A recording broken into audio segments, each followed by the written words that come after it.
13 long minutes. Oh.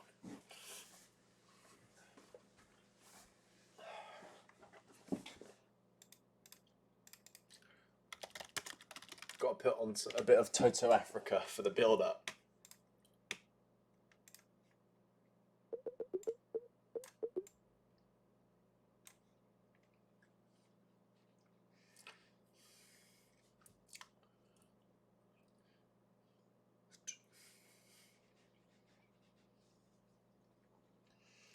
We have to wait till 6 o'clock, unfortunately, until it actually comes on.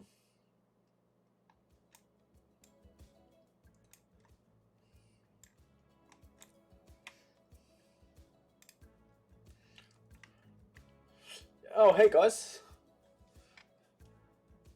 Am I?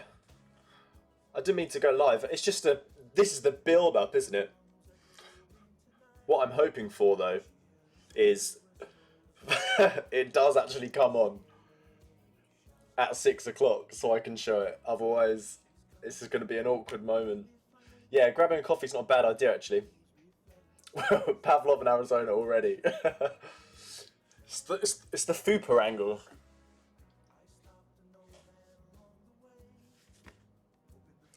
But yeah, you know what? A coffee's not a bad idea. At noon, it's 6 o'clock for me. I literally just got in from work and set this all up waiting for it. Finished uploading my Death Horizon review because that's out tomorrow and they give me a little early build. Yeah. But lucky, that's lucky. I didn't have to book the day off work, which was lucky. Other people had to.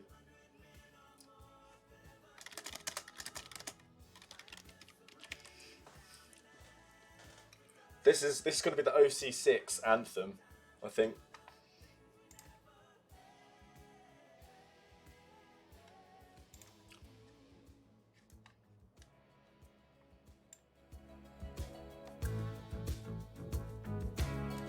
Better? Chatty?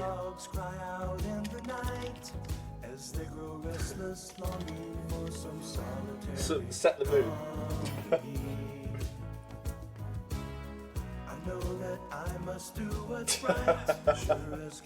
That's a really good move. Yeah, I'm working from home today. A couple hours offline. Yeah, I'm gonna grab a coffee. It's a great idea. What's deep inside, frightened of this thing that I've become.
Oh no, it's finished.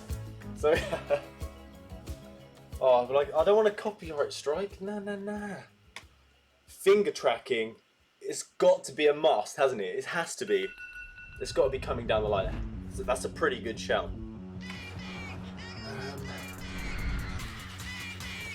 Oh.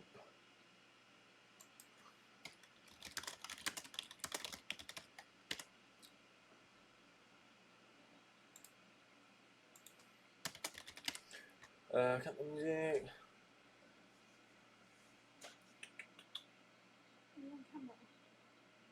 Yeah.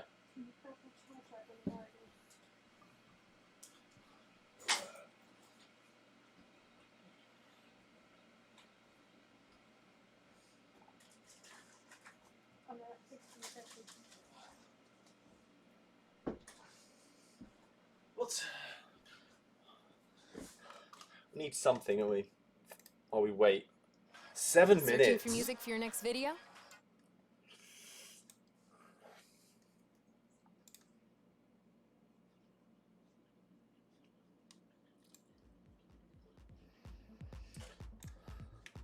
Some build up.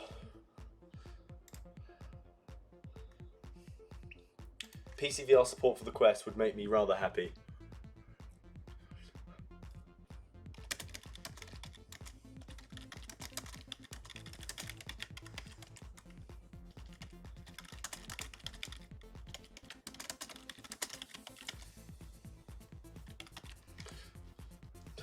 Just in case.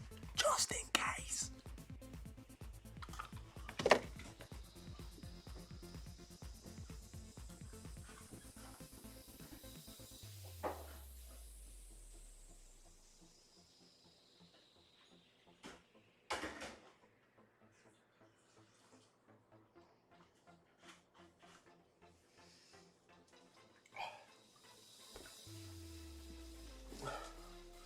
Yo!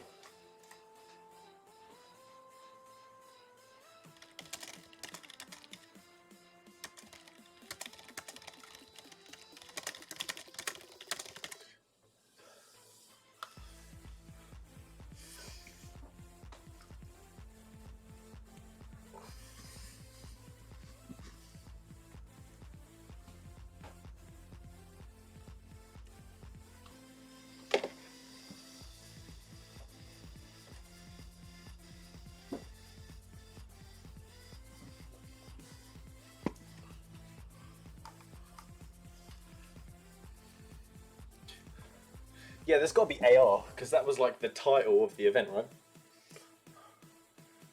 Come on, Facebook. Show me the event.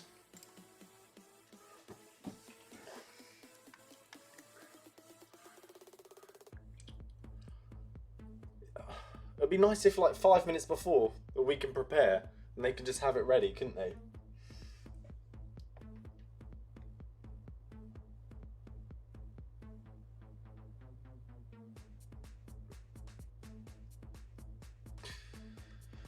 My day job, I am a software engineer.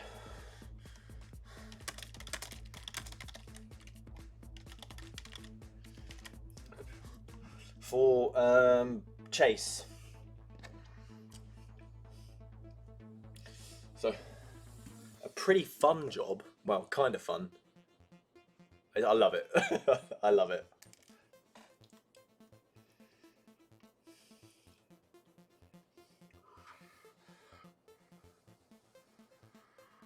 So, just see the Fupa dance. Oh, it's going live in. There's a countdown. There's a 3-minute countdown.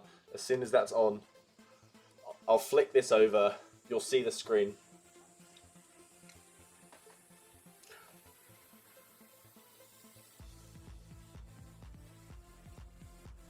An assault rifle. Why is it? This coffee's too hot. They might copyright me for having that logo in.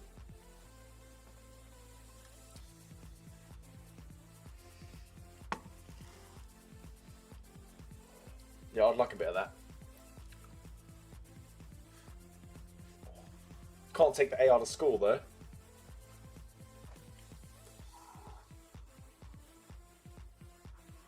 Damn it, I got a glass computer, damn it. It's reflecting outside.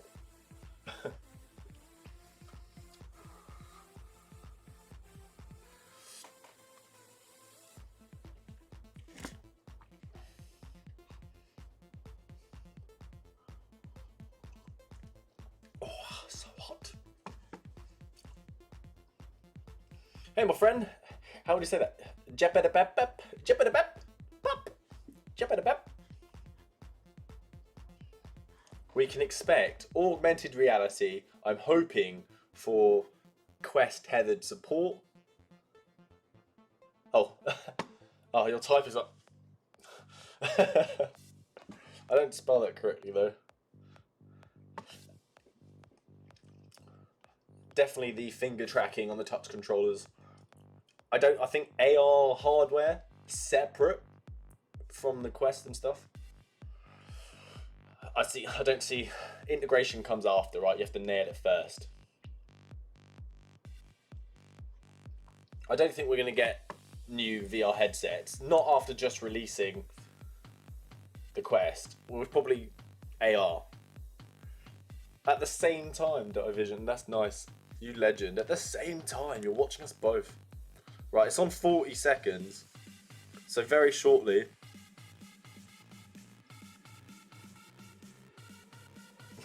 The reptilian Zuck.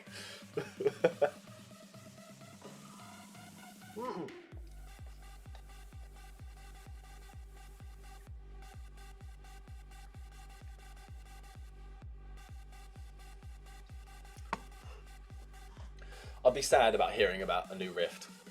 All right. Let's turn this music off. It's going a bit crazy. Okay, here we go. Please work. Otherwise, if it doesn't, go to Wishful's channel and watch it. No.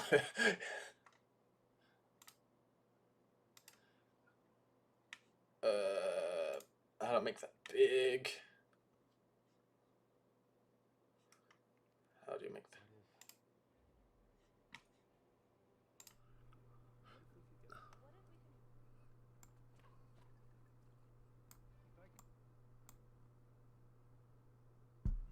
No. Figure this out.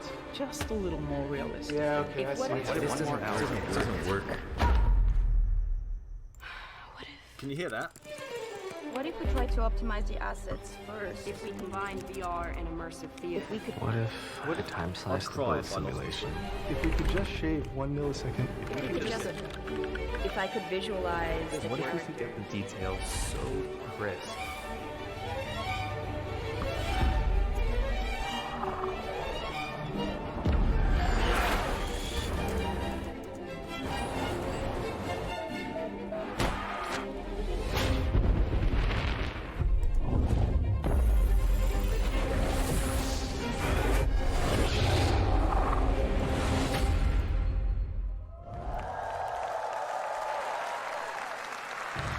No?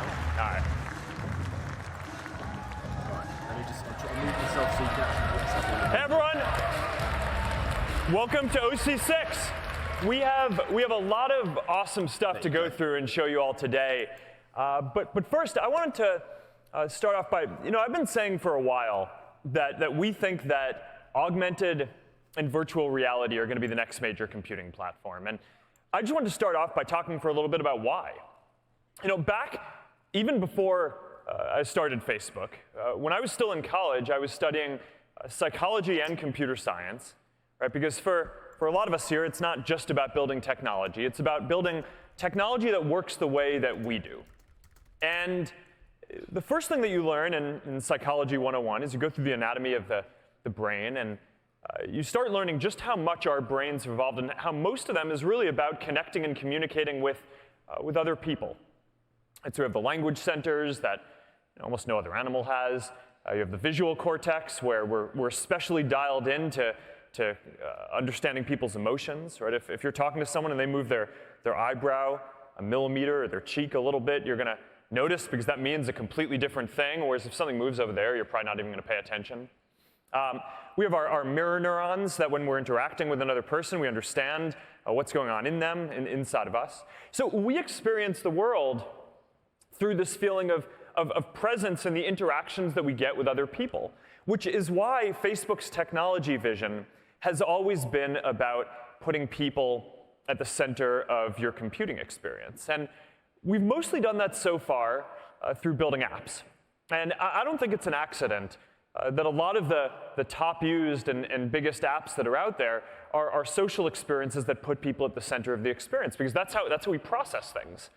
But there's only so much that you can do with apps, right? Without also shaping and improving the underlying platform. And I find it shocking that we're here in 2019 and our phones and our computers are still organized around apps and tasks and not people and the things that we're actually there present with.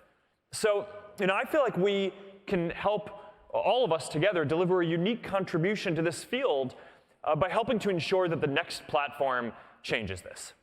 And the defining aspect of augmented and virtual reality is that they deliver this sense of presence, or that no other technology platform before has ever delivered. You feel like you're right there with another person or in another place. And now, sure, we have a lot of work to do before we're going to get to that perfect form factor that we all want. But you can already see glimpses today of how the devices that we're all working on are helping to deliver a feeling where we are more present with the people that we're interacting with there, not less, like a lot of the other platforms that are out there today. So longer term, and I think that this is going to add up to a lot of really big changes. We're going to be able to live anywhere that we want and be able to feel like we're present with the people and the jobs and opportunities that we want to have access to anywhere we want. So that's why I'm so excited about this. And I know that a lot of you are working on this because you're excited about similar things, and it's awesome to be on this journey together. So now, in order to do this, we need to build we need to do a couple of things. The first is we need to build a lot of technology that's going to help advance and deliver this feeling of presence. The second thing that we need to do is build an ecosystem of all the experiences that need to be delivered here. So on the ecosystem side, the first step that we need to reach is reaching critical mass in the community. And once we get to a certain size in the community, it's going to become economical for all developers, from the independent folks up to the biggest AAA developers that are out there to build content for VR. And once we reach that point, the amount of content is just going to explode, and that's going to push adoption further. So in getting there, Quest is off to a great start. It's only been on sale for about 4 months now, and we are selling them as fast as we can make them. But even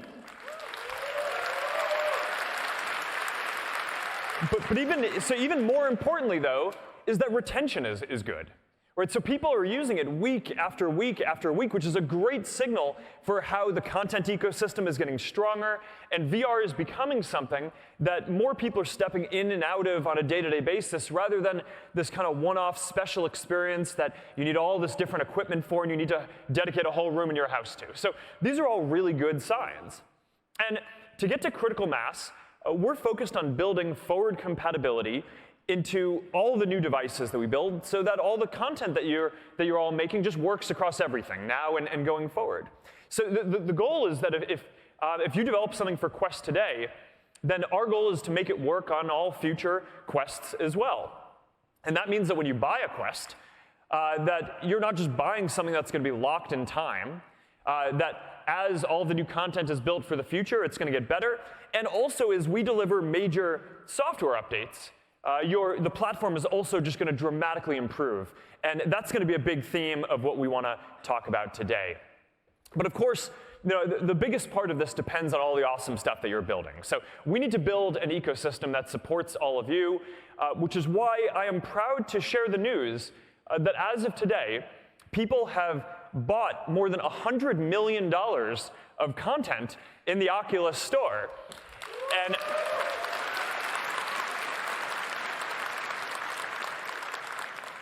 And since Quest came out just several months ago, more than 20% of that is from Quest already and growing really quickly. So I just want to take a moment at the start of this conference to thank all of you who are really the ones who are pushing this ecosystem and community forward. So thank you, guys.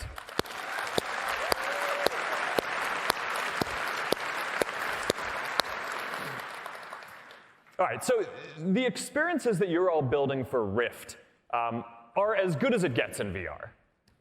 But right now, when you build something for Rift, that library of content isn't available to people who are on Quest. So we've been looking at what we can do here. And we want to, so the first thing that we want to announce today is we've been looking at how we can make this possible.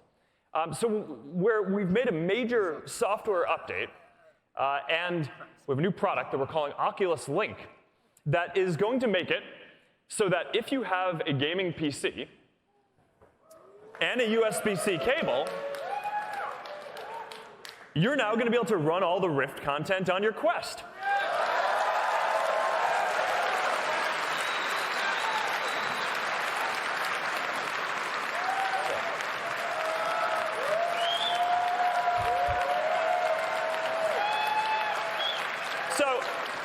So this means that starting in November, when we ship this update, your Quest is basically a Rift now too. So now this is going to work with most USB-C cables that are out there. So you don't have to buy ours, but we've also designed a dedicated cable that's going to maximize the throughput here. It's going to charge your Quest if your PC supports that too, and it's long enough that it makes sure that it provides you with maximum flexibility and freedom of movement. But you're going to want to check this out. We're shipping it in November, and we're really excited to get this out there. So that's one major software update that we wanted to talk about. But I want to move on to another one that's about to make your Quest a lot better too. So a lot of the technologies that we're working on here are foundational, not just for virtual reality, but also for the future of what we want to do with augmented reality too. And one of the really foundational things that we feel like we want to improve and make a lot better is input. Because in the future, you're going to be able to interact with digital objects with your hands, or just as naturally as you can with physical objects in the world. Now, I'm sure that a lot of you remember the first time that you tried out touch controllers, right? And how awesome it was. You were just able to look down in virtual reality and reach out and grab something or throw it and do something with it. And it really just added this whole element to the experience. But as soon as we made that possible, it immediately opened up this bigger question, which is, OK, how can we do even better? How can we make it so that instead of having to use hand controllers, we can just use our hands? And I am excited to announce that early next year, we're launching hand tracking on Quest.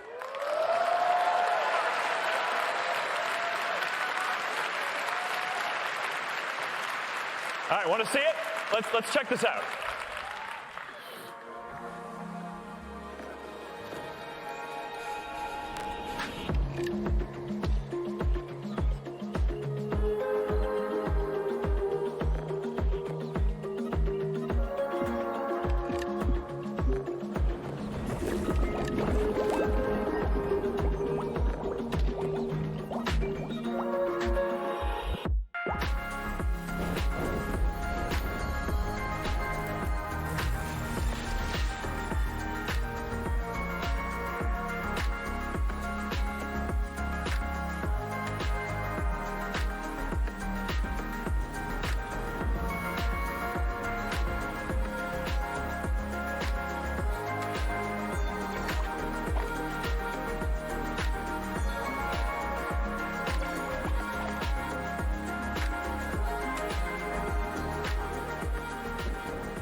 All right.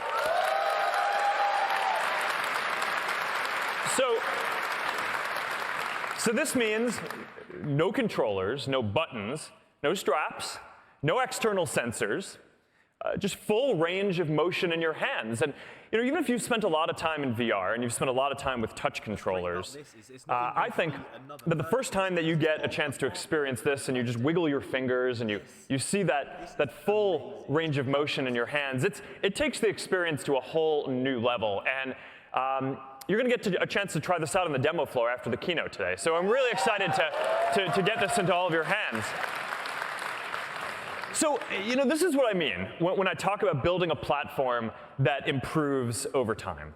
Right, 6 months ago, if you wanted to get into VR, you needed a PC, cables, sensors, hand controllers, and half a dozen physical objects. And now, soon, it's just going to be a headset that you can bring with you anywhere that you go that is full inside-out tracking, completely wireless, and now your hands are just going to be there too.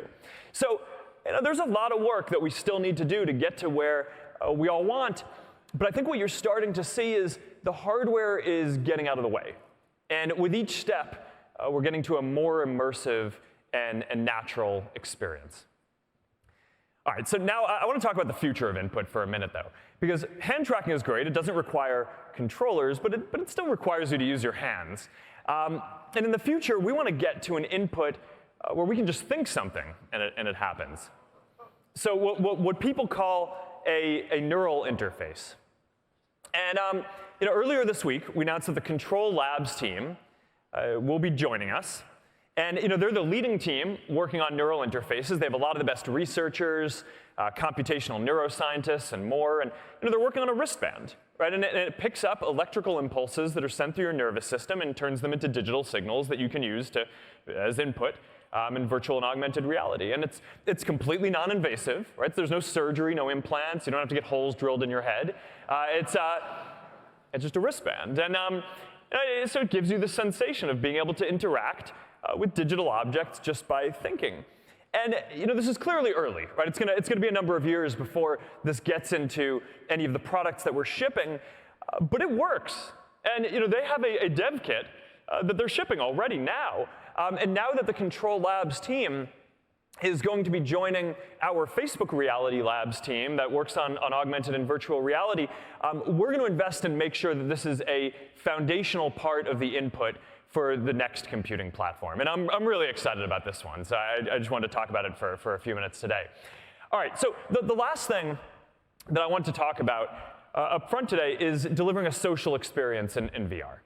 Right, so I talked about for a while how our technology vision is putting people at the center of the computing experience. And a big part of how we do this is by building technology that advances the feeling of presence, right? So more immersive, getting the hardware out of the way, better and natural, more UI, better, more realistic avatars, which we'll talk about later. So that's one part of it. The other part is basically building the software experiences that put people at the center of the experience. And that's kind of our bread and butter as a company, right? We build a lot of the best social experiences for phones and for computers, and we want to do this in virtual reality as well. So great social experiences usually aren't just a place where you interact, right? They give you the ability to define the space around you. And so we've been working on something that does this in virtual reality. It's kind of a virtual reality take on this. And we've been working on this for a while, and today we want to announce an experience that we've been working on called Horizon. And in Horizon, you are going to be able to build your own worlds and experiences. You're going to be able to play games. You're going to be able to explore. You're going to be able to hang out with your friends and, of course, meet new people. And because everyone is going to be able to create their own spaces and experiences within it, Horizon is going to have this property where it just grows and expands and gets better and better over time as we focus on building this out for many years to come. So let's take a look at this. Beyond our world, there's another world. And it's right here, on my face. Welcome. This is Horizon. Think of me as your guide / self-appointed spokes avatar, here to show you around. Horizon is filled with possibilities. You can play stuff, make stuff, fly stuff. Whoa! Really love the stash, Stuart. What up, Stuart? Wait, I want a mustache. Horizon isn't about rules or limits or pants. Or people telling you not to fly an airplane while drinking your fresh ground, fair trade, French press morning coffee through a curly straw. Isn't that right, Debbie? Mm-hmm. It's about getting out there and trying new things, making your mark, making friends with an Australian named Mark. Oh, actually, I'm from New Zealand. And you can even build a world of your own, like laser tag moon landing.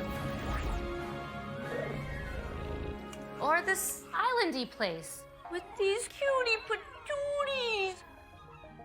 Boop. In Horizon, the world is your lobster. Isn't it oyster? That too. So come, join us. A never-ending, ever-changing world beyond your world is waiting! Woo! Debbie gets it!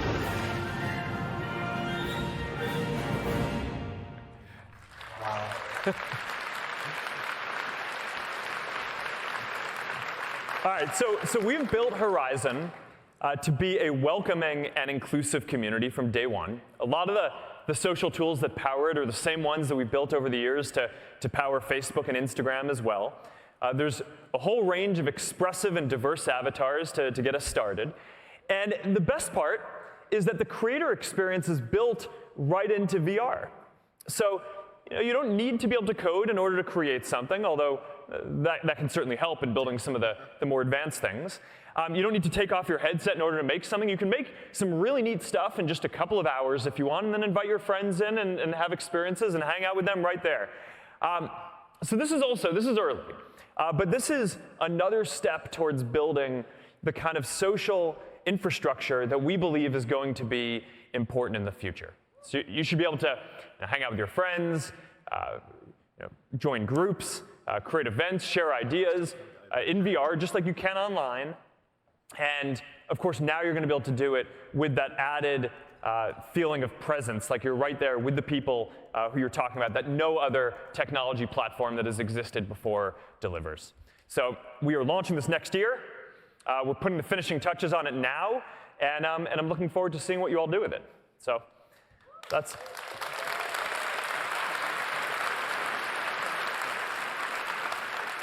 All right, so in a lot of ways, it's kind of hard to believe that this is only our 6th Connect, right? Because it's pretty amazing how far the technology and how far our community have come in just a short number of years. At the very first Connect, about 5 years ago, the Oculus team had just joined us, and we showed an early demo of the Crescent Bay technology, which of course went on to become the Oculus Rift. And a couple of years later, it went on sale for $600, plus you needed a $1,000 gaming PC and all the cables that we showed earlier to make this work. And now here we are, and we're shipping a hand tracking on a wireless headset that costs $399, that fits in a shoebox, and you can take it anywhere that you want. And our community here is well on the way to building a strong ecosystem with all of the content and awesome stuff that you guys are all building. So this is going to be the next computing platform. And it's only going to get more exciting and awesome and important from here. And this is one of the areas where I am just so grateful to have a chance to be on this journey with all of you. So I hope you have a great rest of this Connect, and I hope you enjoy everything else we're going to show you. And now I'm going to hand it off to Boz, who leads all of the augmented and virtual reality efforts at Facebook. All right, have a great day.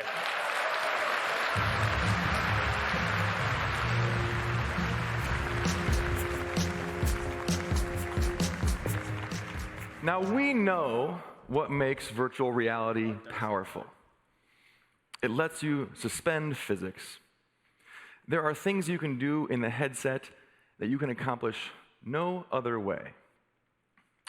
You see this power in games, in media, in business, but Facebook's ambitions are far greater than that.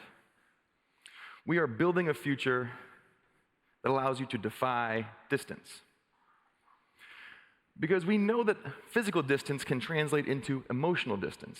And we ask, what is it that allows people to feel close to each other?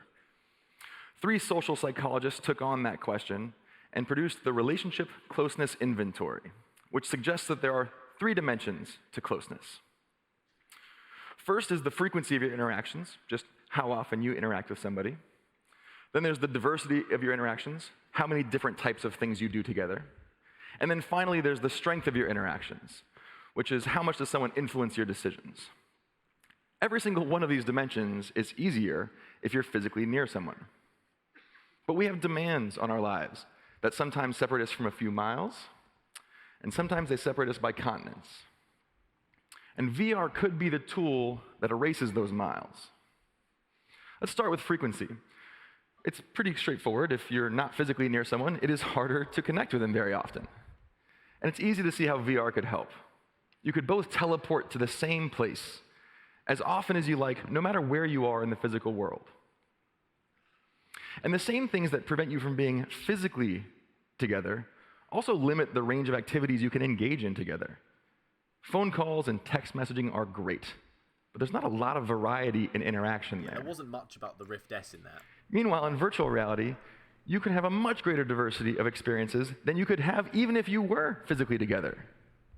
Our library already has more than 1,000 different experiences people can engage in, right? Because of all of you, people can have fun together no matter where they are in the world. They can create art, they can defeat enemies.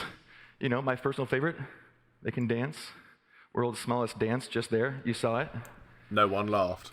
So Awkward. the final area of relationship closeness is strength. And I have moments in my life with people that I care about where just being physically present with them is enough. That kind of relationship is hard to sustain over distance. With VR, this kind of intimacy doesn't have to be bound by time zone. You know, while we can maybe just glimpse it today, I'm convinced that in the future, this kind of profound presence with the people we care the most about should be possible in VR. So overall, I would say, while we get a sense of human closeness in VR today, we don't experience it nearly often enough, and it's just a glimmer of what it should be. So let's talk about the work it's going to take to get there. So when it comes to frequency, this is actually pretty straightforward. We just need more people to have access to VR. And we're working on that. We're building better VR headsets. You know, we're already working on headsets that have better displays, better optics, better compute, all to make it more comfortable and more immersive and more inviting for people to get a headset and put it on. We also need to give people more reasons to put the headset on, and that gets towards the diversity. You know, we have some amazing titles in our catalog, and more to come, but our categories are still far too narrow. And then when it comes to strength, we have to continue to pursue our vision of presence. Actually, getting hands in the headset is a pretty good first step. Our avatars continue to make progress, but they're still not nearly expressive enough. And these are all just the building blocks we need to make VR a tool to enable greater human connection. When I think about the future we're building towards, I think a little bit about the relationship I have with my dad. Now, I'm a big Warriors fan, and I'm only a Warriors fan or even a basketball fan because of how much I enjoy watching games with my father, who is reliably wearing a tie-dyed shirt. Now, VR makes it possible for my dad to invite me over to watch a game, you know, to teleport into his living room and sit together on his couch, just like we've always done. They're actually showing it in Oculus venues, so you could actually be there in VR, watching it. Just amazing work. When you rise, you'll be all grown. You ride the waves out into the sun. Excuse me one second. Hey, Dad. Hey. I'm actually working right now. I'm just about to watch the game. I want you here. Andrew, I miss you. Come on, huh? Well, look, I mean, I miss you too, Dad, but, you know, I'm at work right now. If you love me, you'd meet me here. I'll see you at home. Yeah, one second. Give you what you give to me, twice your weight in luxury. Found a nice place in Portland. Thompson for three. You know, you really can't miss the Warriors. Clay's like an artist. He is a Picasso. He's better than Picasso. Man, you know better than to get me started on Clay, because I will talk all day about that artistry. Can you get beers here? You know, like an IPA or something? We're still a couple years away from having beers in the headsets, Dad.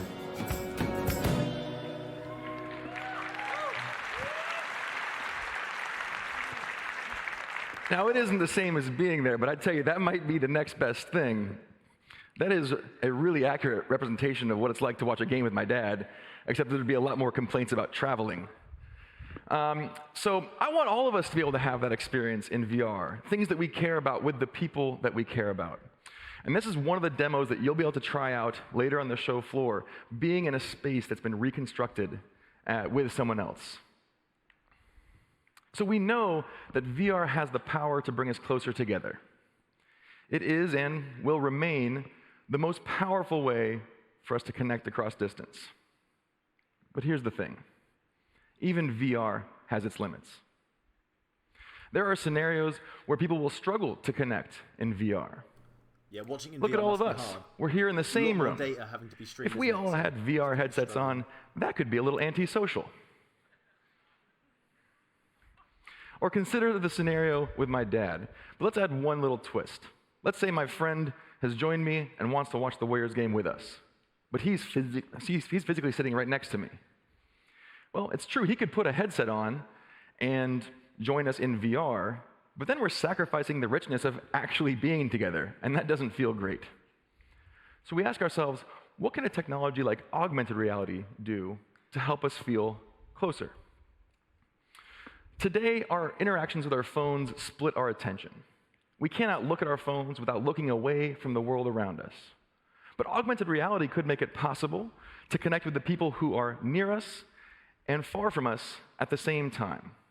And through AR, there will be an infinite, diverse expanse of things for people to do and to see, synchronous shared experiences that can deepen relationships.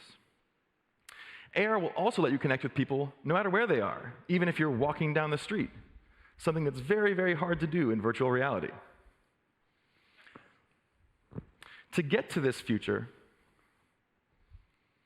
we are building AR glasses. Yes, yes, yes. Called it. I called it. Now, we have a few working prototypes, be hardware. but these are still a few years out. So in the meantime, we're focusing on the deep tech stack necessary to bring these to life. Yep. Today, Spark AR is the largest augmented reality platform for the phone. And we're working on deepening the technology to bridge the physical and digital divides. At Facebook Reality Labs, our research teams are starting to build the core infrastructure that will underpin tomorrow's AR experiences. It's augmented reality. It will overlay We call this research digital live maps. computer-generated imagery on the real world. It's a shared virtual map of the world that involves machine perception, computer vision, and a bunch of core technologies in software and hardware that will also be important for virtual reality. Now, what does this research look like? Imagine the same reconstruction I did with my dad, where we were sitting in a room together, but this time at planet scale. Rather than reconstructing your surroundings in real time, the glasses are going to tap into pre-existing 3D maps of the space. Avatars come into play here too. With a 3D space, avatars could teleport anywhere in the world. You'll also be able to search and share information about the real world just as easily as you can the online world today. And a powerful assistant can bring you information that you need in an instant. At its core, technology like this and on this scale will rely on crowdsourced information captured by connected devices. Here's a closer look. The world around us is constantly in motion. We need a new kind of map to help navigate this ever-changing landscape. A map like this is about more than just moving through the physical world. It's about enhancing the way we interact with each other and our surroundings. The vision of our Live Maps research is to bridge the physical and virtual divide to bring people closer together. To achieve this, Live Maps uses machine perception to construct multi-layer representations of the world, showing where you are in space, recognizing what things look like, and understanding the intrinsic meaning of objects. Connected devices, like smartphones and AR glasses, will scan the surroundings to create a live dynamic index, amplified by crowdsourced data, allowing the maps to recognize when things have changed and update automatically. Ultimately, Our Live Maps research aims to empower people to connect and share in deeper, more meaningful ways. Whether it's improving how we access information, or understanding the context of a situation, to deliver shared experiences through augmented reality, or proactively serving up relevant information in highly personalized ways. Live Maps will one day transform how we all engage with the world, making it feel more immediate, more intuitive, more natural, more human.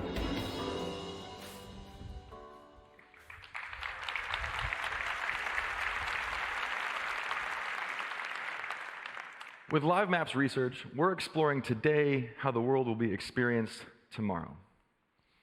So all of these technologies are being built to help people feel closer. We're building new VR headsets, we're building immersive experiences, we are building AR glasses, all to enable more frequent, more diverse, and stronger connections, to enable closeness. And with that, I'd like to introduce Stephanie Liu to the stage to share more about how we're building the best VR platform. Thank you.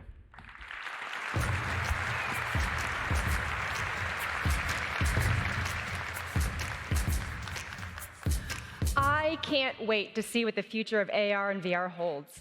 Together, we're building that future. Over the years, we've been working nonstop to enable a sustainable ecosystem for you, our developers, and our users. Our VR headsets form the core of our ecosystem.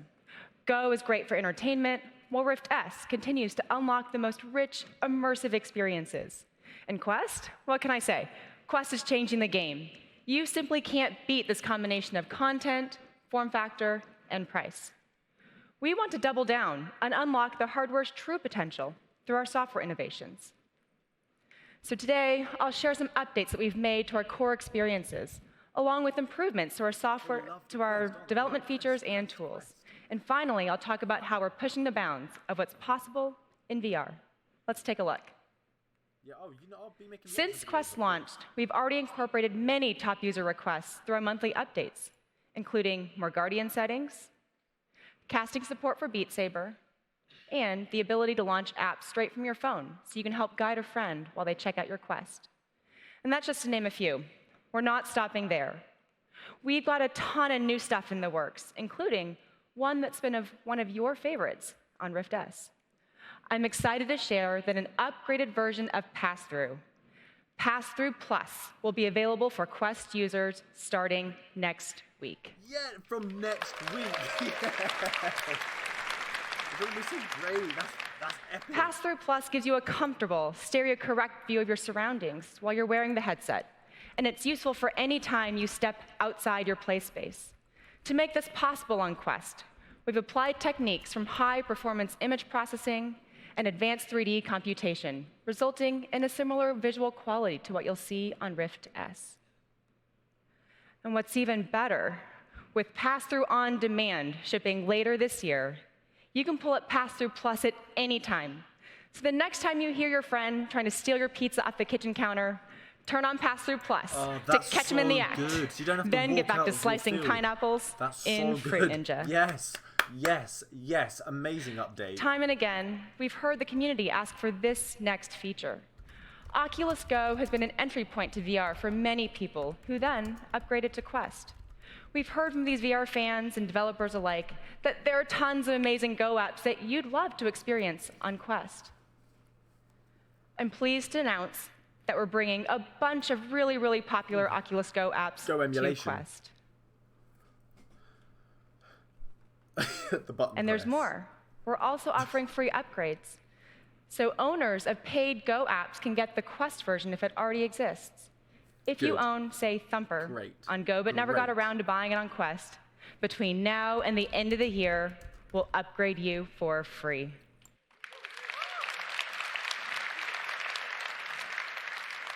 And starting next week, there will be more than 50 of the most popular Oculus Go apps available to Quest users. So that's some pretty cool stuff, right? Now let's talk about some new tools for you, our dev community.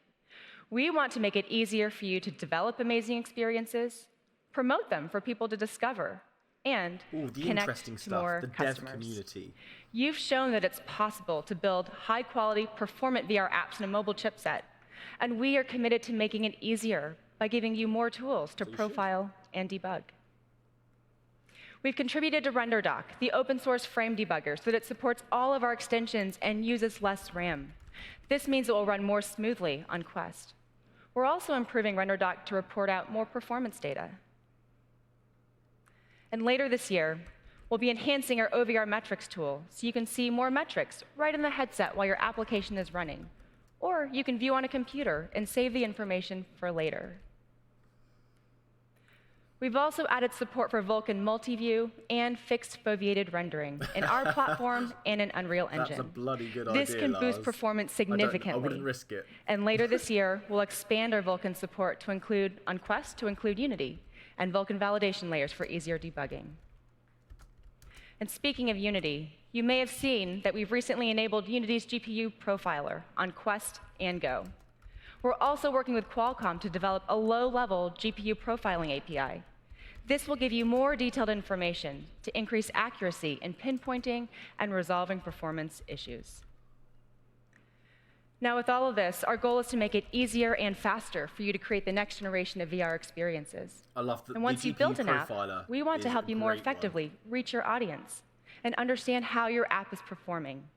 That's why, later this fall, we'll be adding purchase funnel metrics into our developer analytics dashboard. We're providing you new metrics on Quest to help you understand how your app is performing in the store. You'll be able to explore the dashboard to view conversions, as well as metrics related to browsing, searching, and engagement with your product detail page. Now you can measure the quality and impact of your art and product pitch so you can test, refine, and improve. Another great way to promote your app, mixed reality capture for Quest. This lets you mix real life and VR footage into a single video. Yes. It's an awesome way to force multiply your marketing efforts for your apps and get people really excited about VR. Yeah, you can clap for that.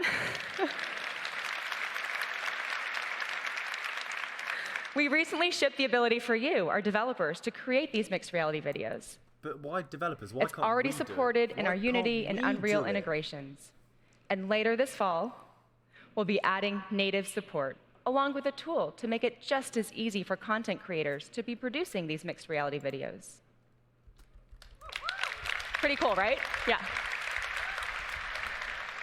We're also working on features that are good for customers and for you by giving you the flexibility to reach and connect to a wider audience no matter what device you build on.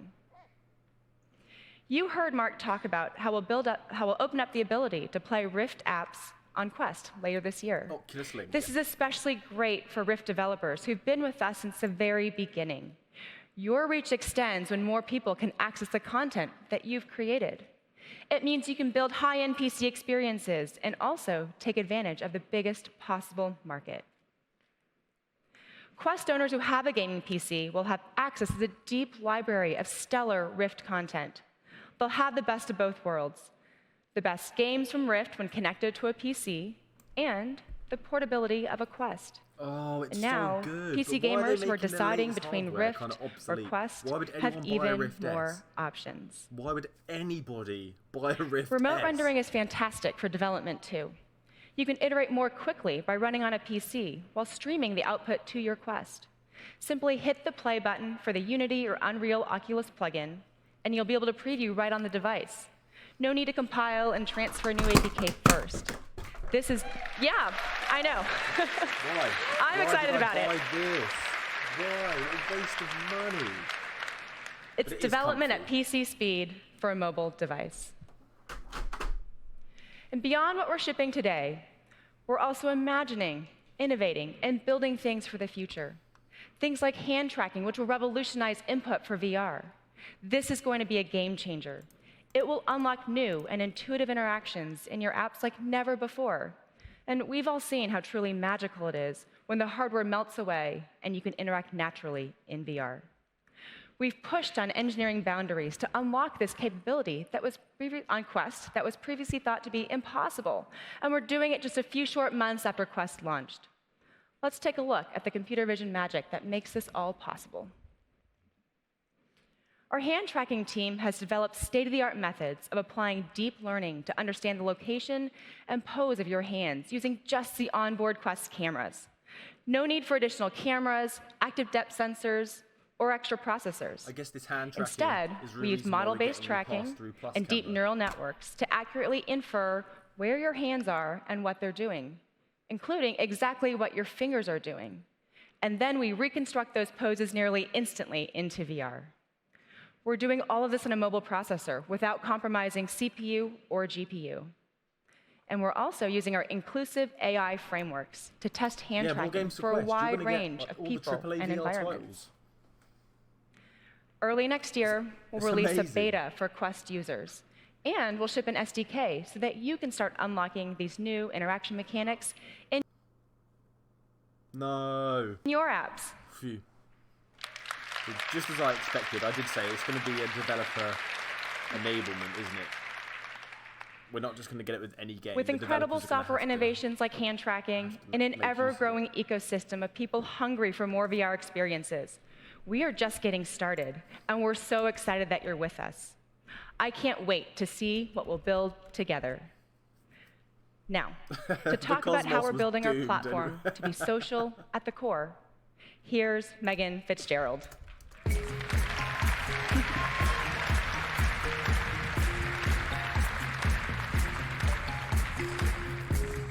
We all know that VR can enable meaningful connections, but there's still a ways to go until it's as easy, seamless, and fun as it should be to find and form communities in VR. To get there, we need to enable more ways for communities to form and grow, and more things for them to do and share. We think about this in 3 ways. First, social interaction should be possible across everything in VR. So we're building social features that let people connect, communicate, and share. Version for... Next, people need places to go and things to do. So we're building dedicated social places where you can meet people and find great new experiences. And finally, creators, builders, and community leaders need the tools to invent entirely new media, games, and even worlds in VR. This is how communities will be empowered to connect, create, and expand. And we want to do all of this at the scale of Facebook. So starting later this year, we will begin to roll out a completely new social layer across the Oculus platform powered by Facebook. You'll see some changes in how social features work on the platform. You'll log in with your Facebook account to use the social features Facebook is known for while using your Oculus identity. This is going to enable a lot of new ways to connect on the Oculus platform. We're adding chats, so you can message your Oculus friends in or out of the headset. And we're adding events, so you can organize a tournament to play Racket NX with your friends. Nice. And we're adding the ability to post to Facebook from VR, so you can share your favorite moments with your VR communities and groups. Over time, we plan to power more and more of our social infrastructure with Facebook to realize our vision of a socially connected VR ecosystem. Sometimes I keep turning it down. For the people who choose to log in with Facebook, we'll continue to add new ways to find and meet people, so it's as easy to connect with others as it is in the physical world. And for developers, this new connection with Facebook supercharges discovery of your app or game by creating more surfaces where people can engage. With all of these new places to connect, we want to work with you to give people even more ways to discover your app. So today, I'm excited to announce destinations and rich presence for developers. Destinations let you define deep links into places in your app that can be surfaced across the Oculus platform. And once you've defined your destinations, Rich Presence lets people share when they are in those places, so their friends can easily join them. Starting next month, people will be able to see their friends' Rich Presence locations across the Oculus headset and in the Oculus mobile app. And of course, there is a privacy setting so people can control what they share. Over the coming months, we'll add the abilities for developers to broadcast destinations across more places in the platform, and places where people can share their rich presence locations on even more surfaces, including Messenger and Facebook. And with these deep links, people can remote launch a specific VR destination from their laptop or mobile phone. It's like a portal that takes friends directly to each other. All of this improves discovery of your app through social word of mouth. But now, let's talk about the destinations we're building and how we will empower people, communities, and creators within those places. One thing we know people love to do in VR is watch media. Just look at Oculus Go. It's become a top product for immersive entertainment. But we know our media is not always easy to find. And when you find what you want to watch in VR, it's not always obvious how to invite friends to co-watch with you. This all needs to be simpler. So later this year, we're making some major updates to Oculus TV on Oculus Quest and Go. The updated Oculus TV will be the go-to hub for all media on the platform. So there will be one place to discover content of all kinds, from your favorite media apps like Fandango Now to Prime Video VR, as well as immersive experiences like the Emmy-nominated Traveling While Black and 360 videos from top creators. And of course, it will be easier than ever to hang out with friends, kick back, and watch things together. But Oculus TV isn't just for the people who watch media. It's also for the people who make it. It's a platform where people can discover the immersive content you've created. I did want more like 3D to make this even easier, for the Quest. Today we're introducing Media Studio, a VR media management tool where you can upload and publish your immersive and VR native media content. I need a VR camera Media first. Studio, yeah, it's a great way to get your immersive content on the platform. It's a place where you can manage your immersive asset library and get performance analytics about your content. We're already hearing that these tools change the game for our early partners. Like Baobab, their team was able to upload and preview their latest film, Crow the Legend, and distribute it both in and out of VR entirely using the tools in Media Studio. But beyond media, people want all kinds of social activities in VR, just like in the physical world. They want a place that enables endless exploration and empowers communities. That's why we're building Facebook Horizon. It's the start of an entirely new social VR world for Oculus Quest and Rift. With Horizon, we're learning from our experience building Facebook Spaces, Oculus Rooms, and venues. But our vision is bigger. A place where people can explore, play, create, and connect with others in a vast, thriving virtual world where anything is possible. Where you can drop in for a quick flying game of capture the flag with your college friends that live around the country. Or try your hand at building a tropical island and invite others to come check it out. Or organize a weekly painting session with folks who love art as much as you do. Horizon is launching with a closed beta early next year. Here's what you'll find there. A central, bustling public space where people can gather, meet, and explore great new experiences. Expressive and diverse avatars that let you represent the you choose to be in VR. It's all about that walking and across the other side of the stage that whilst teleport talking. you and your friends to great new experiences in games. We'll start with a few games built by our team, like Wing Strikers, an aerial team sport. We can't wait to see how these inspire other people to contribute their ideas to this ever-expanding virtual world, because we don't want to build it alone. That's why we're adding world building and creator tools right into Horizon. Now, you modders, builders, creators, and artists can bring your VR visions to life and add new experiences to Horizon. Everything from making a custom t-shirt for your avatar, to building complex multiplayer games designed from scratch. There you go. No custom We want to give backgrounds, everyone but the custom superpowers t-shirt. to express themselves and create without taking off the headset. We'll even have visual scripting tools so you can build interactions into the experiences you design. It's very exciting.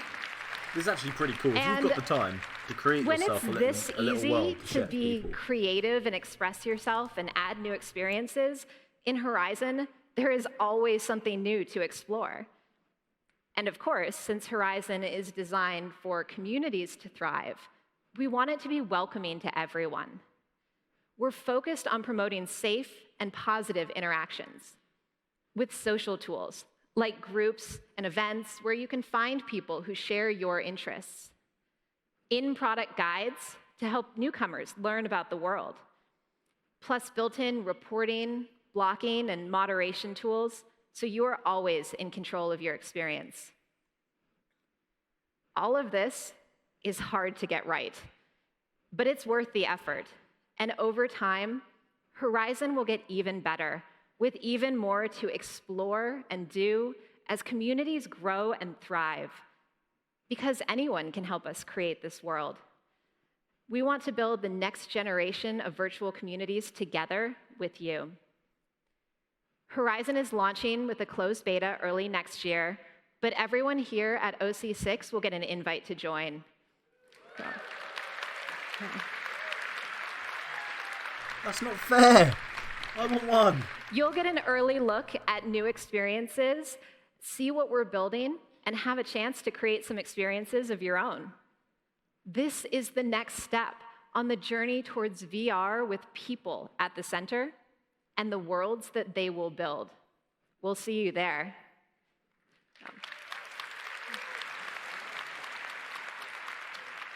Now, let's look at how VR is changing the way we collaborate and train at work.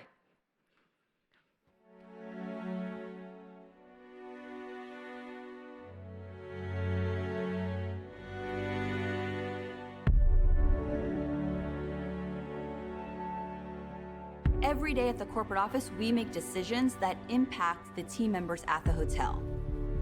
So we really needed to make sure that our corporate team members understand the complexity of working in a hotel.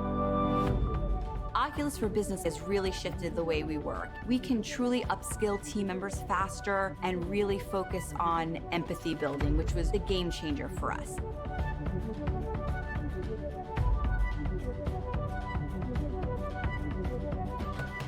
The virtual factory tour became a use case that was a no-brainer. It was, this is what we really need to do. We can now take anybody and we can give them the factory experience from their desk. It's real. I mean, it's a real representation of what the factory looks like. Besides saving money on travel, it's the safety factor. This is the ultimate bridge to break those barriers down. Oh, man, I think they have to do that though. They have to talk slow and clear. Hello, Baba! Yeah, give me more hardware.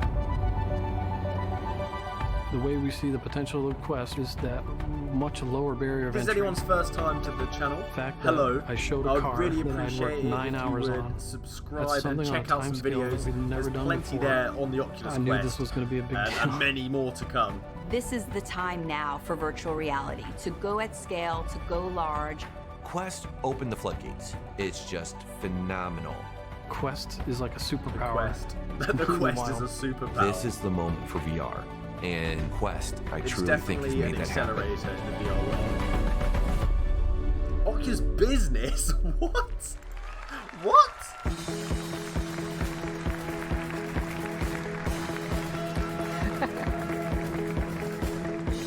It is completely wild, isn't it? Let's I talk see this about video business. and I get chills again and again.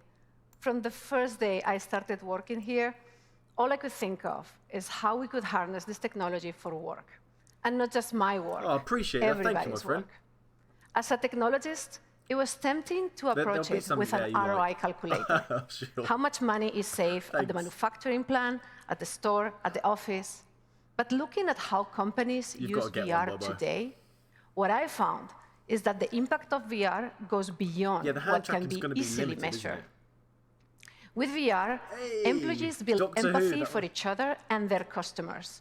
They strengthen the company's culture, and they become high-performing early teams. access, For example, I will let you know what it's like from the a teams huge at fan's Ion perspective. Energy, they collaborate across distance. They're being more communicative and more productive. All the Walmart associates that with empathy training are more attuned to the needs of their shoppers. And the claim representatives at Farmers Insurance, they practice to refine their expertise. VR is improving outcomes. And a positive outcome is never more meaningful than when you are training to treat a patient. Yeah, but it's not. To tell us more, please welcome my friend, animated TARDIS Sandra experience, Humbles from the Johnson & Johnson Institute.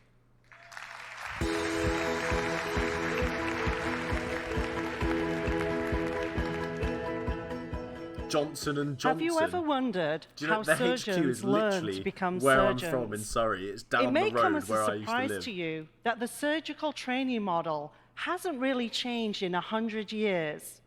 Typically, a surgical resident begins by observing more experienced surgeons, and then gradually they are given more and Well, a more Quest is cheaper autonomy than a PC, isn't it? until they can perform on their own. But the reality is, the training model is no longer sustainable, and as technology is accelerating, a surgeon has to learn more and more and more.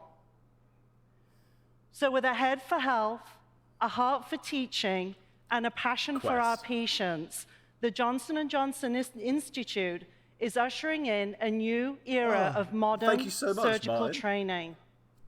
Cheers. We've equipped our facilities all around the world with virtual reality training. It's actually quite touching. So surgeons can learn, rehearse, and master skills on their own time and at their own pace. So they are better prepared to then operate on real patients. This is actually a very good idea, isn't it? Because so from the start, we knew VR could help our surgeons learn new procedures faster than traditional teaching methods, so hopefully like watching a video or reading textbooks. Unless they think it's a game in the middle of surgery now, and just start going we crazy have the on a backup real to person. show VR's effectiveness. The Imperial College London conducted a study about VR training modules on the anterior approach to hip surgery to illustrate how you could improve the training at the residency level. I am so proud to be able to present to you today the key findings. 83% of those trained in VR could then go into the lab setting with minimal guidance, whereas none of those traditionally trained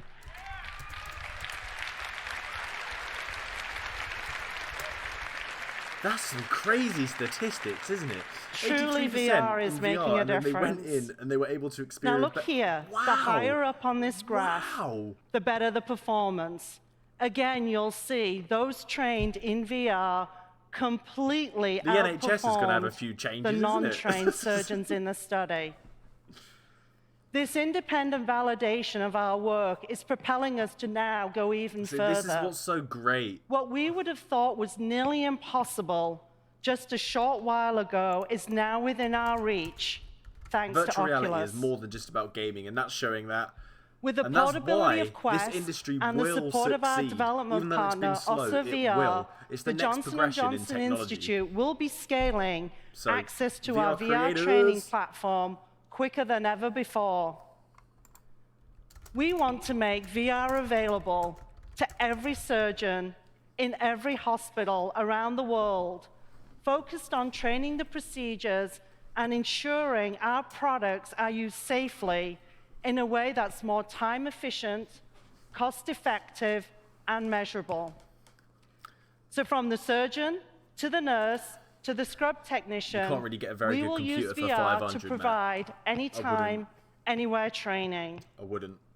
I'd get the Quest, So save together, up for a better PC, we will and then deliver on our mission everything. to support those on the front line of care and help improve patient outcomes around the world. Thank you. Thank you, Sandra. These are just some examples of the enterprise applications that you have pioneered. But it has been hard. The infrastructure to support you, to target this fast-growing market, didn't exist. South Africa, yes. As the value of VR becomes Quest? evident, companies move from wondering if it's worth it They to haven't said considering anything the yet. practical implications of adopting it. As one customer recently said, if it doesn't scale, it doesn't matter. So here's where we come in. On the hardware side, with Oculus Go and Oculus Quest, we now have the ideal form factor. It is portable and easy to use in any environment, including businesses. Yeah, in VR But you we can also 3D need to model meet and then the demanding in VR scope requirements 3D of model and then enterprise print it workflows. out as well. Earlier this year, we announced the new Oculus for Business platform. It offers tools to deploy and manage large-scale VR Why would programs. anyone not buy a Quest now if they You had a told choice? us that If the they've got a solution PC needed and to they've- be scalable, If they didn't have a PC, they could only professional, get Quest. But and if they do reliable. have a PC, they can have both. So that's what we have built. And especially for cross-buy games, you To can start, have the incredible companies need visuals to deal and with a the large number of standalone. headsets, hundreds, thousands of them.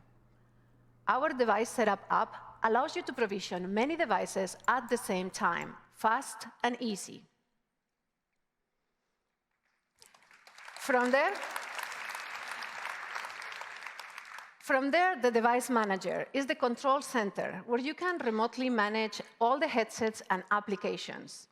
You can also monitor and change settings and control software updates.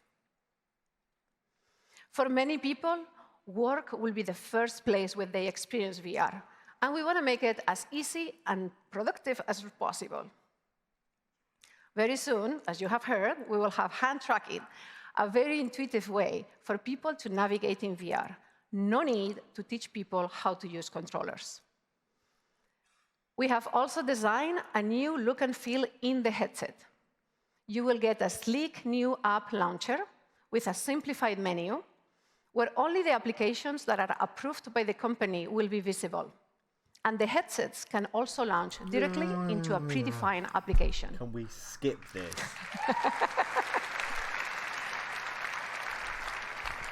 Play some Zelda while we wait. Now, these user and admin features are only part of the solution.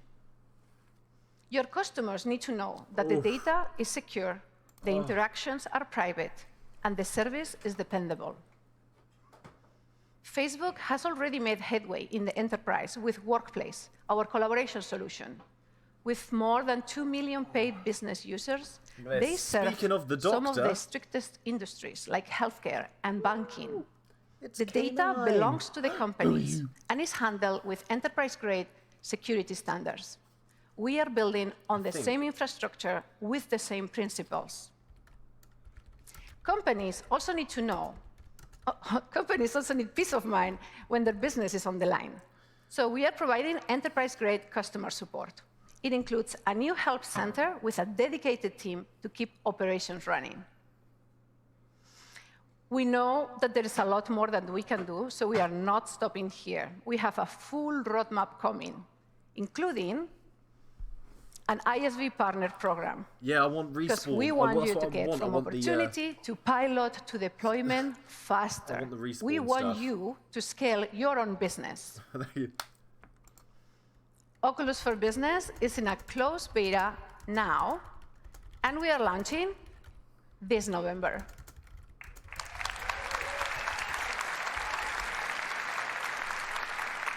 It's 2 hours, Oculus for Business so is the 55 first step minutes. towards a VR-powered future of work, a future beyond the limits of a 15-inch laptop screen, where new collaboration tools will make us more productive. Thank you for the wire. And your coworkers thousands of miles away will feel as though they are right there next to you. A future where our physical realities will no longer limit our potential. And now, to bring us back to a fun and exciting present, let's welcome Jason Rubin. It's just past the time where I can repair it. Rubin!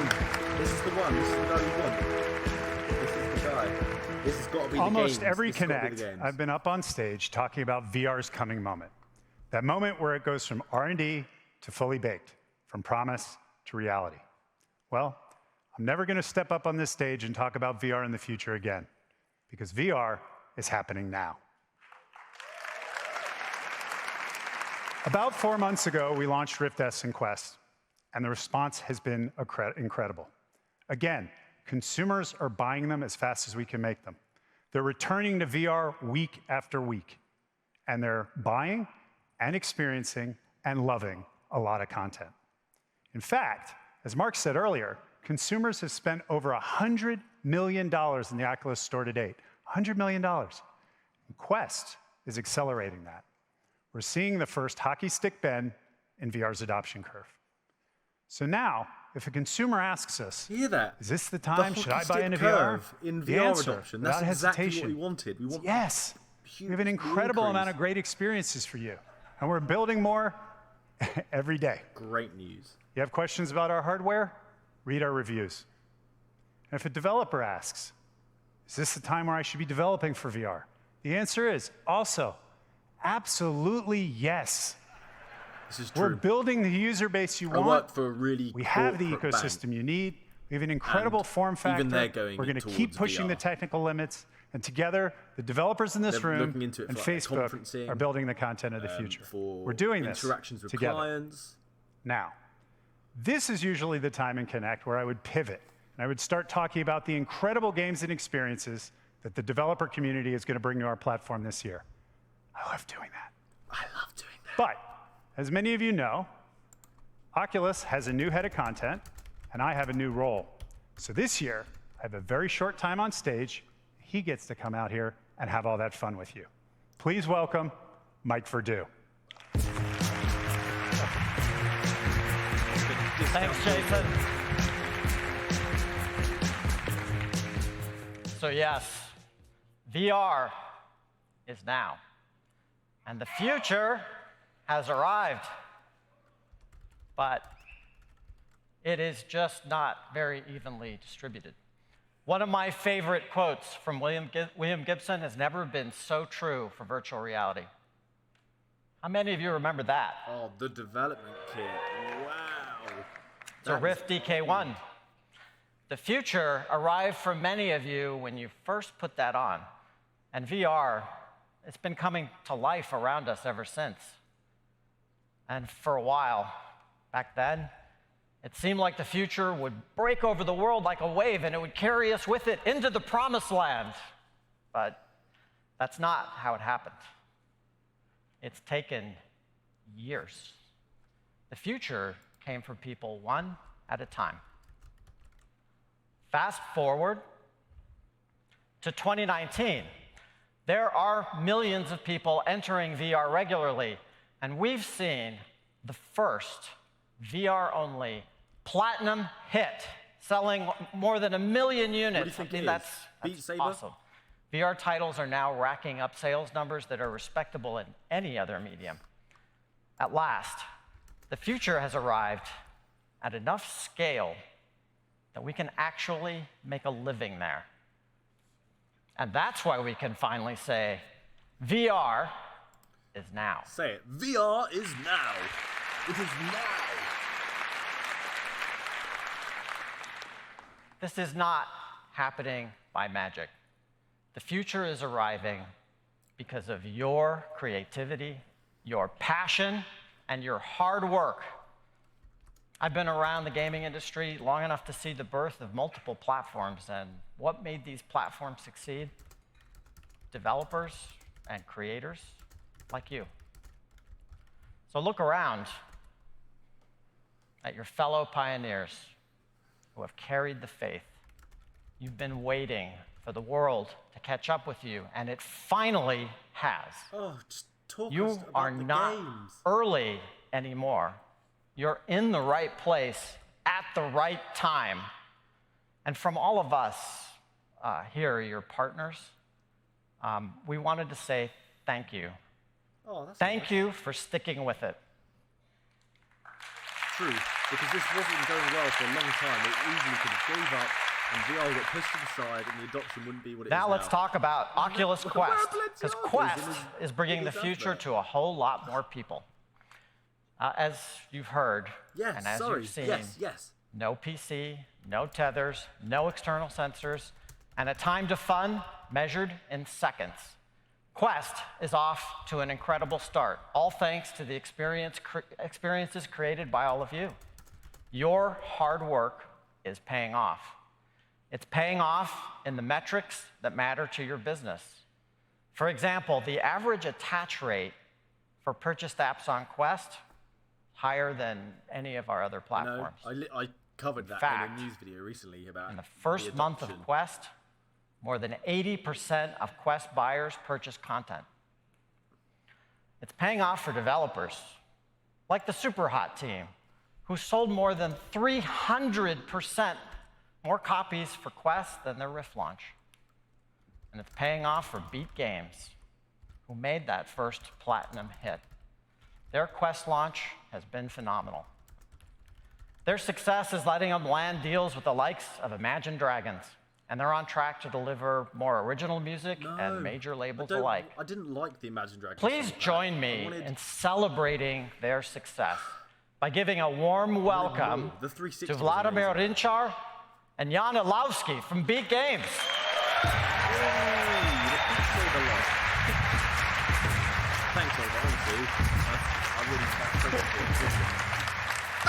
Thank you, Mike.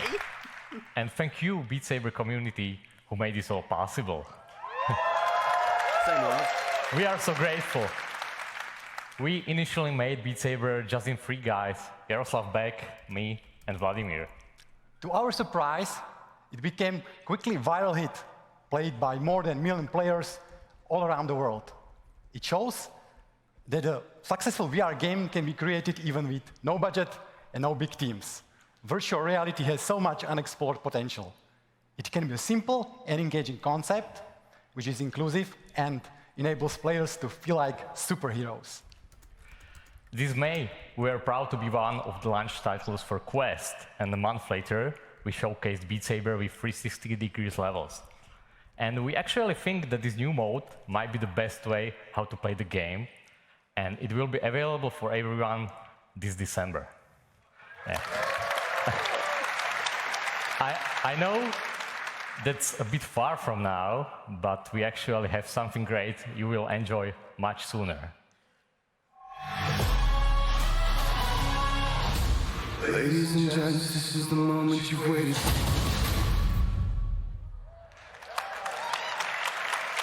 Yeah, that's right.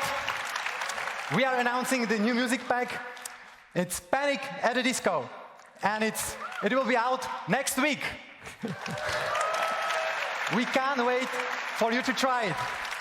Thank you. Thank you.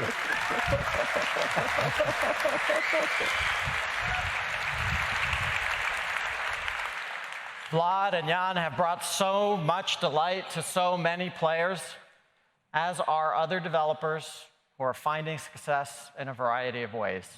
They create, they refine, they build a loyal fan base, and they deliver value with every update.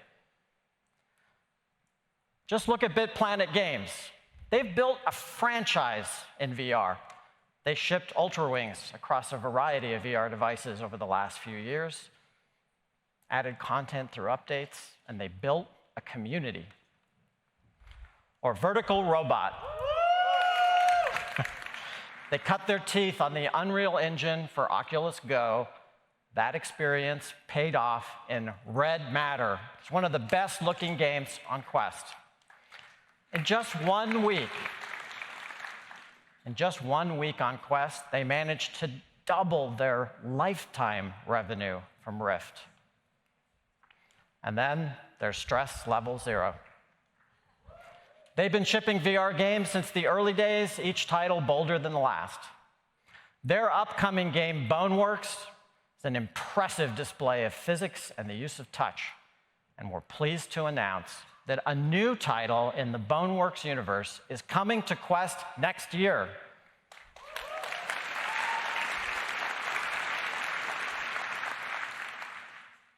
We think gamers on Quest have a ton to look forward to this year and next, thanks to the ingenuity of the people in this room.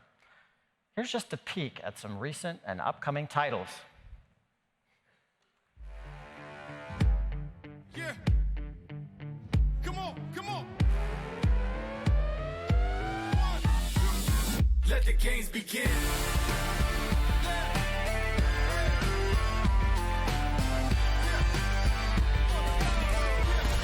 Let the games begin. For the love of the game, I gave it my last name, cause I'm married to it. To me, it's my everything. But for now, remain calm, it's what I do best. To my first true love, I confess. It's for the love of the game. It's for the love of the game.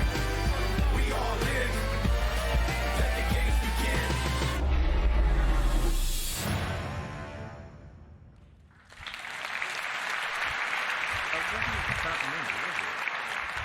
There are more than 100 games and other products slated for Quest by the end of the year, and even more coming in 2020. They didn't show us that many. And speaking of things to look forward to, one of the definitive experiences on Quest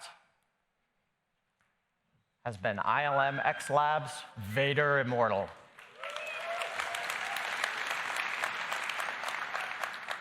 Now, you've all had that moment in Vader Immortal where you come face to face with the Sith Lord himself for the first time, and you look up and you feel like he's actually there with you. Presence isn't just about the feeling that you're in another place. Lord Vader reminds us it's about feeling the presence of others, even virtual characters. We've been delighted with the reception for Vader Immortal. These are press and reviewer quotes, but our users love the experience as well. Our most upvoted user review says, "I still can't wipe this stupid grin off my face. I can't wait for episode 2." And the team at ILM X Lab has been hard at work on the next chapter. And to tell you more, I'd like to introduce Jose Perez III and Alyssa Finley.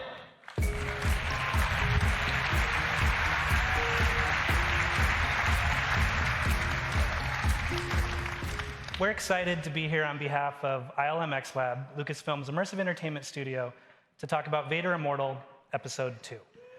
Yeah, the latest episode of this groundbreaking VR series picks up right where the previous one left off, with Darth Vader teaching you the Force.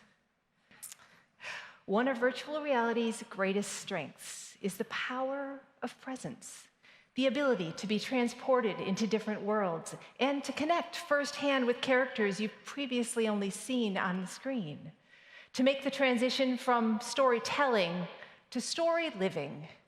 At its core, Vader Immortal explores one central question. What would it be like for you to be the hero of a Star Wars adventure, and for you to find out firsthand Darth Vader's mysterious plans? Episode 1 transported you to Mustafar, and it told a new story about an unexplored period in Darth Vader's life. As that story unfolded, you discovered your own lineage, how that tied into Vader's plans. Plus, you trained with a lightsaber in both the episode and the action-packed lightsaber dojo. In Episode 2, you'll get to explore beneath Vader's castle. You'll get to use the Force, and there will be some incredible plot twists along the way. For a project this ambitious, we knew it would be important to collaborate with the right creative partners. The series brings together Maya Rudolph, who voices Zoe 3, and award-winning writer David S. Goyer, in addition to our incredible team of digital artists, producers, engineers, and designers. In developing Vader Immortal Episode 2, we wanted to build upon the foundation set in our first installment from both a story and an interactive perspective. In this episode, you're going to discover more about your connection to Mustafar and the mysterious Black Bishop as you traverse the ancient Corvaxian fortress. New creatures, like the Dark Guest, lie in wait below the planet's surface. She's gigantic, she's mad, and she's hungry. You'll gain a powerful weapon, the Proto-Saber. The unique hilt you see was designed by our teams at Lucasfilm and is an ancient relic that plays a central role in the story. In addition to the narrative experience, we also created Lightsaber Dojo 2. This new dojo allows you to hone your skills with a lightsaber and unleash the power of the Force on your opponents. We're super excited about the new mechanics in the latest dojo. Using only a single button, you will use the Force to stun, pick up, and fling your opponents across the arena. You can even attack enemies from a distance by straight up throwing your lightsaber at them, which is super awesome. There's genuinely nothing like using the Force in virtual reality. Now, when we were here last year, we showed you the first trailer for Episode 1. Today, we are delighted to debut the launch trailer for Vader Immortal Episode 2. Let's check it out.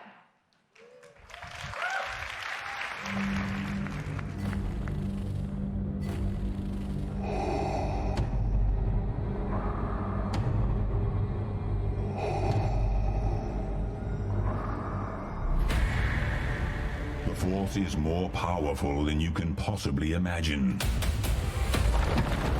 Follow me, and I will instruct you in its ways. You will need the Force if you are to survive the path ahead. Your anger makes you stronger.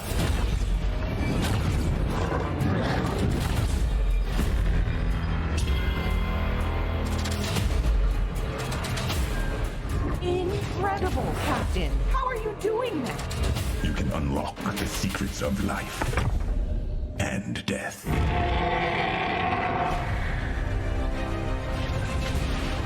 Defend yourself. Impressive.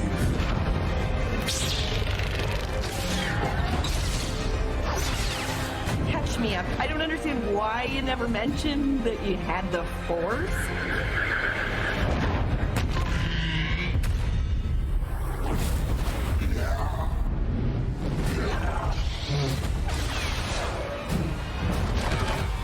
Don't move.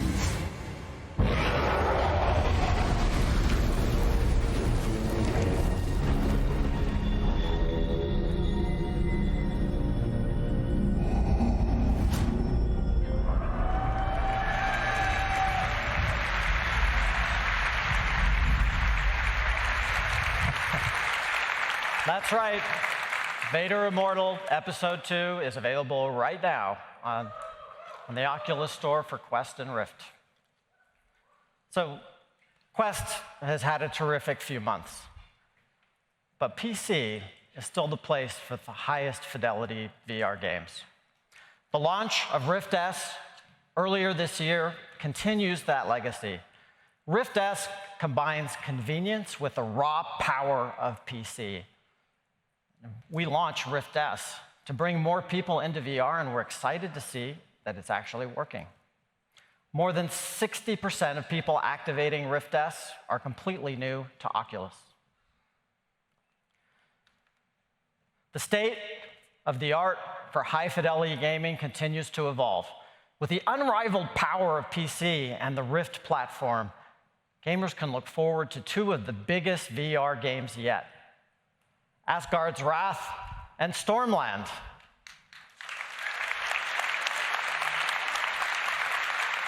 These are incredible titles that show that VR is now home to gorgeous, full-length games that have all the richness and depth that you'd expect from blockbusters on any other platform.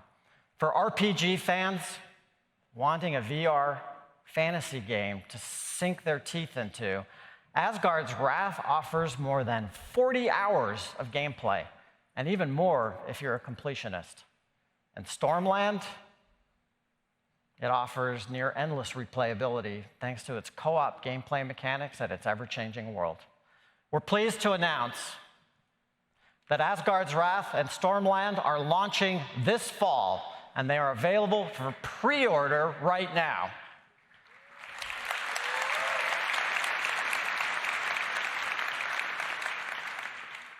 And everyone here, you're getting these games for free.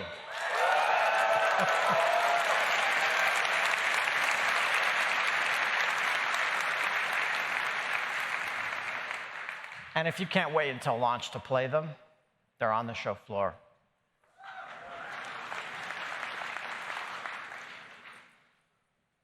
Wanted to end on something special. Yeah.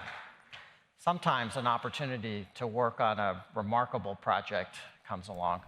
I've been and waiting 2 years for this ago, for a long time. we announced Respawn a partnership Oculus. between Oculus Studios and Respawn, Here it creators is. of the hit games Titanfall, Apex Legends, and the upcoming Star Wars Jedi Fallen Order. The team at Respawn has been hard at work leaning into the creative potential of VR to make an amazing Yeah, I've got a mic. game. I'm just letting people One watch that the game. simultaneously leaps into the future, but also takes Respawn back the to show. its roots. Today, they're ready to reveal what it is. Reveal, reveal, reveal. Not only does it push the action genre in VR forward, but it is a humbling example of what VR can do for games, for players, and the way we look back on history itself. Take a look.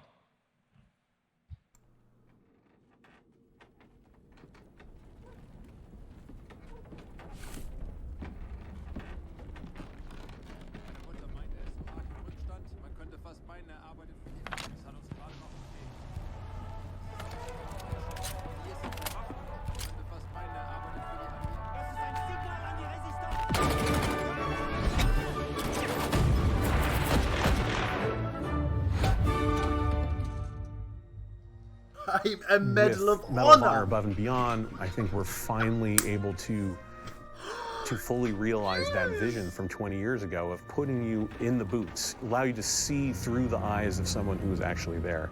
And that's been the most exciting and fulfilling part of the project. There's no moment in this game where like you're just relaxed, right? You're in a war zone.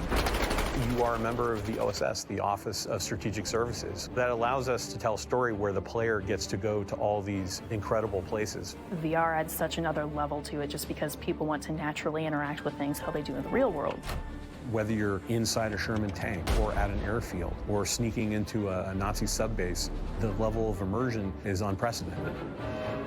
Through the power of VR, you're climbing a wall, you're pulling out your gun, you're catching a grenade in midair and throwing it back. Those are all things that you end up doing yourself. It's exciting and it's terrifying and it's fun and it's cool kind of helping create these experiences for people. We are making a game about the reality of World War II. So for us, the authenticity was everything. When you put that headset on, you feel like you're back in World War II era Europe. It's a very surreal experience to be there without being there. You're not watching history on a flat screen. You're experiencing history with your own eyes. We have the opportunity to sit down and interview combat veterans from World War II.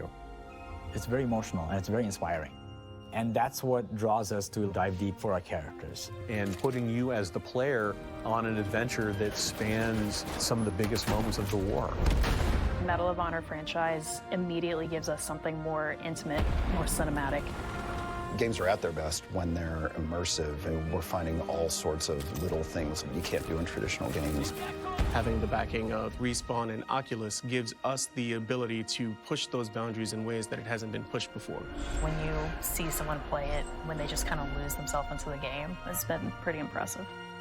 If the game we're making ignites people's imaginations and illuminates the world, then we've accomplished what we set out to do.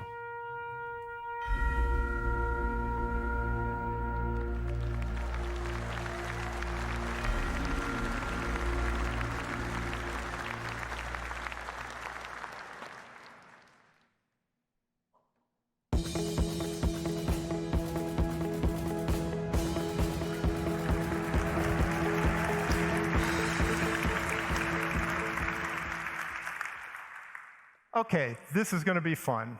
Today's VR is super cool, no question about it. But now I'd like to talk about the future, especially since this has been a magical week for me in that respect, thanks to two wonderful additions to my world. The first is the Control Labs team, who will be joining Facebook Reality Labs to help build the interface of the future. Their EMG technology has exciting potential for delivering natural and intuitive interaction for VR and AR, and I'm delighted to welcome them to FRL. The other is the birth of my first grandson, which has made the future much more tangible to me. How cute is that? Thank you. It was actually way more moving than I expected. Sitting there with him in my lap at that first night with everyone else asleep, I found myself looking at his beautiful, tiny face and wondering what the amazing, unimaginable future he'd live in would be like. And of course, the one thing I was sure of was that VR and AR would be a transformative part of whatever was to come. That transformative VR future is what I'm going to talk about today. But the past and the present are the keys to the future. So let's start by traveling back to the early 1980s, when I was a grad student in energy management and policy at Penn.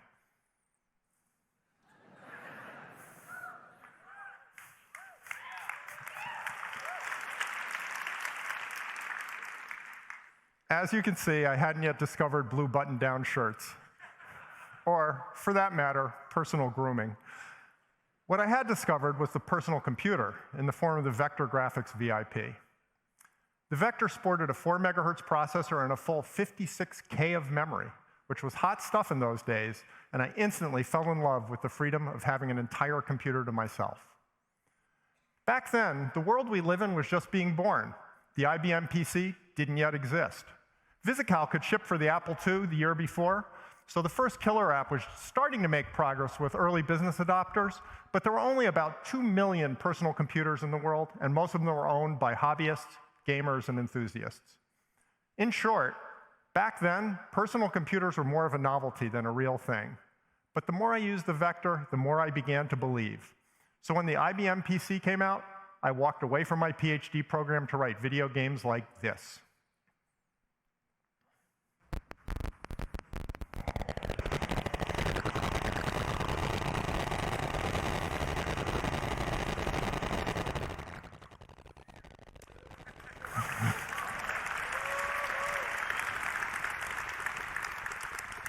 I appreciate that because you have no idea how hard it is to make that happen with a few thousand instructions per frame.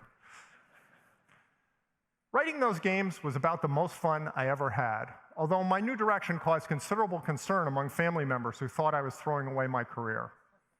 That was an entirely reasonable opinion, because in 1982, personal computers hadn't really started to change the world yet. But they would. And because I had had the faith to be there at the beginning, before everything went big, I've had the opportunity to contribute in many ways, from games to operating systems to graphics and more. Never for a moment have I, or anyone else I know from those days, regretted the decision to dive in while it was still early days and help make the future happen. Unless you lived through it, though, it's hard to comprehend just how much things changed as the personal computer revolution proceeded. Here's what human-oriented computing looked like when I wrote Cosmic Crusader. Then, here's what it looked like while John and I were working on Quake 15 years later. And finally, here's what human-oriented computing looks like on my work phone now. That is how much a truly revolutionary platform can change things over the years. Okay, back to the present. Let's map today's VR onto that same long-term trend line. VR certainly has as much long-term potential as the personal computer. In fact, I believe it will ultimately become the most powerful creative and collaborative environment that has ever existed, as I'll discuss later. But realizing the full potential of VR will take decades, just as it did with the personal computer. Right now, I'd say VR is clearly farther along than the personal computer was when I wrote Cosmic Crusader, what with Quest and Rift S, a broad and varied app portfolio that includes a million seller, and rapidly emerging enterprise applications, all growing nicely. VR is in a good place right now, and it's easy for us true believers to see where the trend line is headed in the long run. But realistically, we're still pretty close to the beginning of what's going to be one of the great technological revolutions of all time, which is actually awesome. It means that right now we're in the most exciting place. Most of the good stuff is yet to come, and it's our community that's going to make that happen. But it also means that VR is advancing on two different timescales. In the near term, the next 5 years or so, VR needs to grow as rapidly as possible. And that's happening in a big way between us getting great headsets out there and a strong ecosystem built, and all of you creating the applications that will take VR into the mainstream. As Jason Rubin said, VR is happening now. At the same time, there's another future after this one, the next big step up that long-term trend line, a quantum leap to a whole different level that will be built on the work all of us are doing today. And when that future arrives, VR will explode the way the personal computer did nearly 40 years ago. VR hasn't changed the world yet, but it will. Of course, I'm preaching to the choir. You're working on VR precisely because you believe it will change the world. The interesting question is, when? Well, I have some good news and some bad news. I'll start with the bad news. I've made specific predictions about the timing of that quantum leap twice before at Oculus Connect, and both times I was too optimistic. This year, rather than making yet another prediction, I'm going to invoke Hofstadter's law. It always takes longer than you expect, even when you take into account Hofstadter's law. The honest truth is, I don't know when you're going to be able to buy the magical headset I described last year. VR will continue to evolve nicely, but my full vision for next-generation VR is going to take longer. How much longer? I don't know. Let's just say not anytime soon. Turning breakthrough technology into products is just hard. So that's the bad news. But then there's the good news. That quantum leap into the future is still coming, and we at FRL are making it happen as fast as we can. So what exactly will that future look like? If we're talking about the long-term future, that's easy. VR/AR is, in my opinion, going to be the most significant technology of the next 50 years, just as personal and mobile computing have come to dominate our lives over the 46 years since the first personal computer, the Alto, was built at the Xerox Palo Alto Research Center. Xerox PARC started a revolution that ultimately led to every one of us either interacting with or being just seconds away from the virtual world almost every waking minute. That virtual world has touched nearly every corner of our lives, but there's one great limitation. We interact with it almost exclusively through two-dimensional interfaces, along with very limited audio. If you think of a human as a CPU with memory, input, and output, admittedly, not the most romantic framing, but accurate, then it becomes clear that the data received on the inputs, our senses, and the actions induced by the outputs, our motor controls, must define the full range of experiences that we can have in the world. Given that, our lives are enhanced if we can bring more useful information to our senses and perform actions that have more useful effects, resulting in better, more satisfying experiences, which is precisely why virtually every one of you has a smartphone with you right now. But relative to what you're capable of, that smartphone is a very low bandwidth channel. In contrast, VR and AR have the potential to give us all the bandwidth we can handle in the ways we're built to use it, and that will let us do more of what makes us human, especially socially. That's the fundamental reason why I believe VR AR will be the dominant technology of our lifetime across the full sweep of our digital lives. Games, of course, but also so much more, as I'll touch on later. So to me, it's easy to predict that awesome long-term future. Predicting the next generation of VR is harder.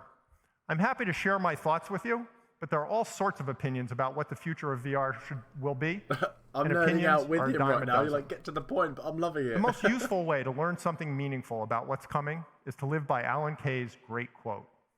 The best way to predict the future is to invent it. That's what we're doing at FRL, and I view these talks at Oculus Connect as our yearly postcards from the future of VR. Today's postcard will share some of the recent progress we've made on inventing the future in optics, machine perception, and avatars. What I'm about to share is actual working prototype technology, not mocked-up demos or concept art. Let's start by following up on varifocal and the Half Dome prototype, last seen at F8 more than a year ago. The headset we shared at F8 was the result of several years of research and prototyping of advanced display systems. Half Dome was our first prototype to achieve two milestones. It was a 3D printed VR headset. First, using Fresnel lenses, it supported a 140-degree field of view. Second, by physically moving the screens based on eye tracking, it changed the focal depth and kept the image sharp even when inspecting close objects. Today, I'm pleased to be able to share a new varifocal concept prototype, Half Dome 2, built by our display systems research team working closely with several other teams across FRL. Unlike the original Half Dome 2 is targeted primarily at ergonomics and comfort, both visual and physical. The new prototype is substantially smaller and lighter than Half Dome, largely because our optics team has managed to fold the optical path into a very small volume. Overall, we've been able to improve form factor substantially and reduce weight by a full 200 grams over Half Dome. The trade-off for that increased comfort is that the field of view is narrower than Half Dome, although still 20% wider than Quest. The varifocal hardware has also been considerably improved, so let's take a quick look at that. Varifocal now relies on voice coil actuators and flexure hinge arrays, eliminating any points of sliding or rolling contact between the moving screen and the pod assembly. This improves on the original Half Dome by reducing noise and vibration to imperceptible levels. All in all, Half Dome 2 continues the trajectory of Half Dome toward more immersive and comfortable VR displays. But there's more. As I said earlier, we're inventing as fast as we can, so I'm delighted to be able to share our first electronic varifocal system, Half Dome 3. We've replaced all moving parts in Half Dome 2 with a thin stack of liquid crystal lenses. Let's take a look at a prototype module to understand how electronic varifocal works. The next few images will be recorded through the electronic varifocal module you see here. This is a real camera shot. Each liquid crystal lens can be turned on and off to alternate between two focal states. Here we indicate that a lens is on by highlighting it in orange. When the lens is turned off, the focus shifts to the far object. And then, when the lens turns back on, it shifts to the near object again. As you can see, a single liquid crystal lens makes a great pair of digital bifocals, shifting focus between two depths. To achieve smooth varifocal, we address the full stack of liquid crystal lenses, with each additional pair doubling the number of focal planes. In this example, 6 liquid crystal lenses are driven to sweep through 64 focal planes. That's amazing. And you can this see is a bit like the when you go focal to the depth opticians smoothly like, changing at the right as we cycle through different sets of lens states. Slide 2. Oh, Barry, hello. In addition to having no moving parts, this approach You're like allows on a lunch significantly break or better something. form factor compared to its predecessors. Welcome. Here, we compare our new electronic module to the original Half Dome assembly look at and the see that same there's a technology, considerable look at the reduction in difference. size. Impressive.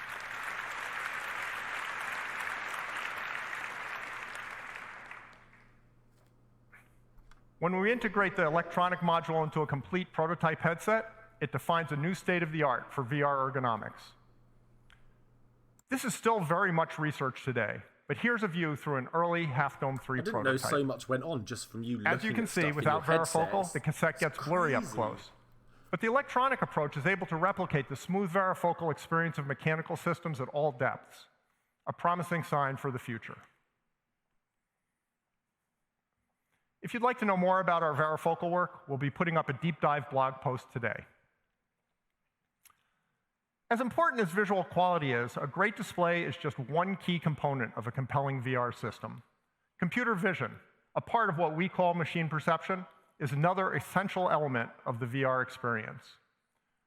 For starters, the ability to localize the headset in the real world with great reliability and accuracy so that virtual objects are rock solid is what makes the virtual world seem real. That's not all, though. The ability to detect and reconstruct the real world and import parts of it as desired enables mixed reality. That is, mixing and matching of real and virtual in VR, so that you could, for example, bring a real keyboard, mouse, and desk into your virtual workspace and use them as easily as you would in the real world.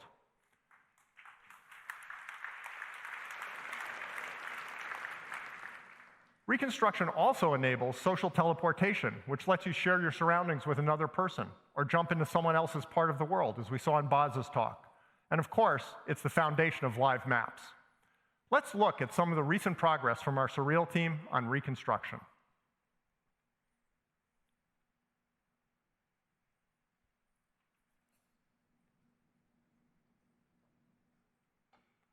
I want to emphasize that what you're seeing is the real thing with no smoke and mirrors.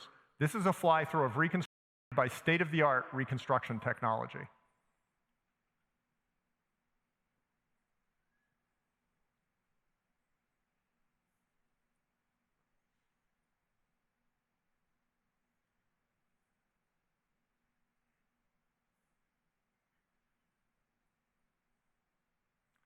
I think this is absolutely amazing.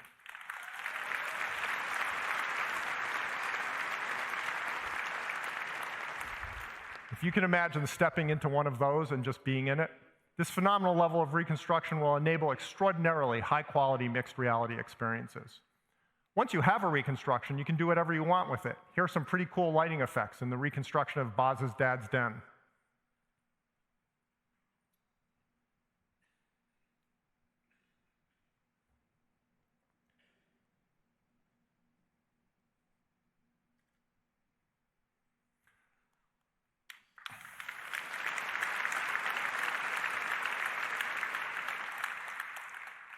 Rock-solid mixed reality is a key part of the future of VR, but there's still something missing, and that's people. We need to add truly convincing avatars to make VR ubiquitous because, as Yasser Sheikh from our Pittsburgh lab puts it, proximity determines social relationships, and social relationships make the world go round. Being together in person will always be the most satisfyingly human way to interact, but the technology we're developing has the potential to be the next best thing. Let's take a look at where we are with some of that. I'll start by picking up where we left off last year, with a codec avatar head shown next to actual video of Stephen speaking. A good morrow to you, my boy. It's healthier to cook without sugar. Thank you, she said, dusting herself off.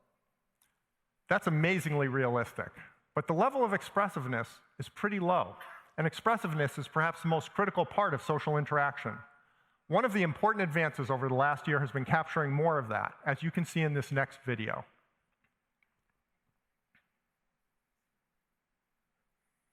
Here, Kevin's facial animation is being driven in real time entirely by cameras mounted in the headset.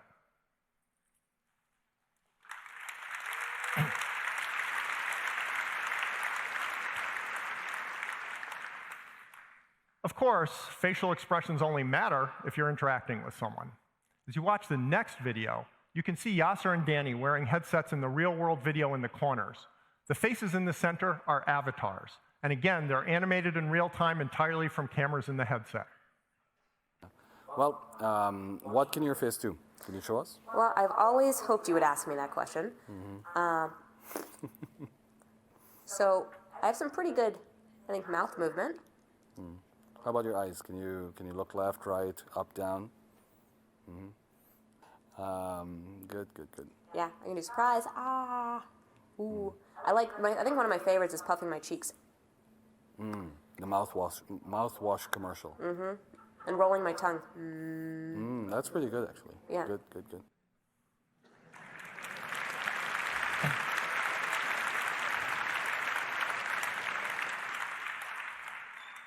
Pretty hard to believe that those aren't videos, huh? Although, to be fair, right now, it doesn't always work that well. Anyway, it certainly doesn't take a huge leap to imagine how doing that in VR could be far more satisfying and personal than seeing someone's image on a flat screen. Social teleportation will need more than just heads, though, so I'd like to share an initial step toward codec avatar bodies with you.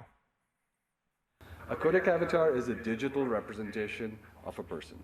And so we build these to look like us, move like us, sound like us, and the purpose of it is to be able to connect people across distances.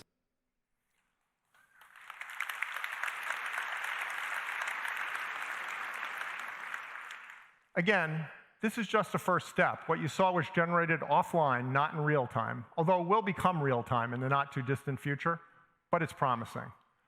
All this is still research with a lot left to do, but codec avatars have certainly come a long way. I think the 3 research areas we just looked at are pretty cool, but where this really gets exciting is when the pieces start coming together. If you put codec avatars together with reconstruction, you start to get true social teleportation, where anyone can be with anyone else, wherever they want, working with a mix of real and virtual. Let's take a very early peek at what that would be like. To set the stage, this is the stage in which codec avatar data is captured initially. This is where we put people in, we capture the information, and now we've done a reconstruction of that space so that now we can put a codec avatar in it. We wish to spend time with and not be restricted only to those people who live close by. That's the promise of it, and this is research work that we've done right here in FRL Pittsburgh. I hope you enjoy the demo that you've seen, and we all look forward to what the future brings. Thank you.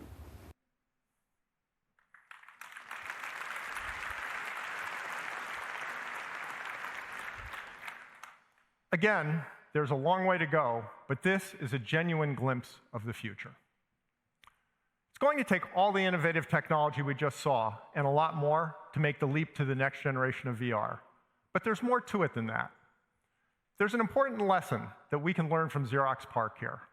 The PARC researchers invented a wide range of revolutionary technologies, from the laser printer to the bitmap windowing interface to WYSIWYG word processing to object-oriented programming. If that was all they had done, they would have been wildly successful. But they also integrated all of that into the Alto, and that is what changed the world. Similarly, new VR technologies will need to be woven together into a complete, tightly integrated platform in order to make that quantum leap. It's the sum of the parts that will deliver that breakthrough experience, not technologies in isolation, as we started to see when we put the codec avatar in a reconstructed environment. Which brings us to the question of exactly what that integrated next-generation platform will be. Rather than starting with technology, I'm going to approach that question from the perspective of what overall user experience we'd want the platform to deliver. And here, I'm going to return to a theme I've talked about before, my desire for a virtual collaborative workspace. For 5 years now, I've been wishing for a VR workspace that I could configure any way I wanted, with monitor-quality virtual screens, holograms, whiteboards, and whatever, saving and switching between configurations with a click.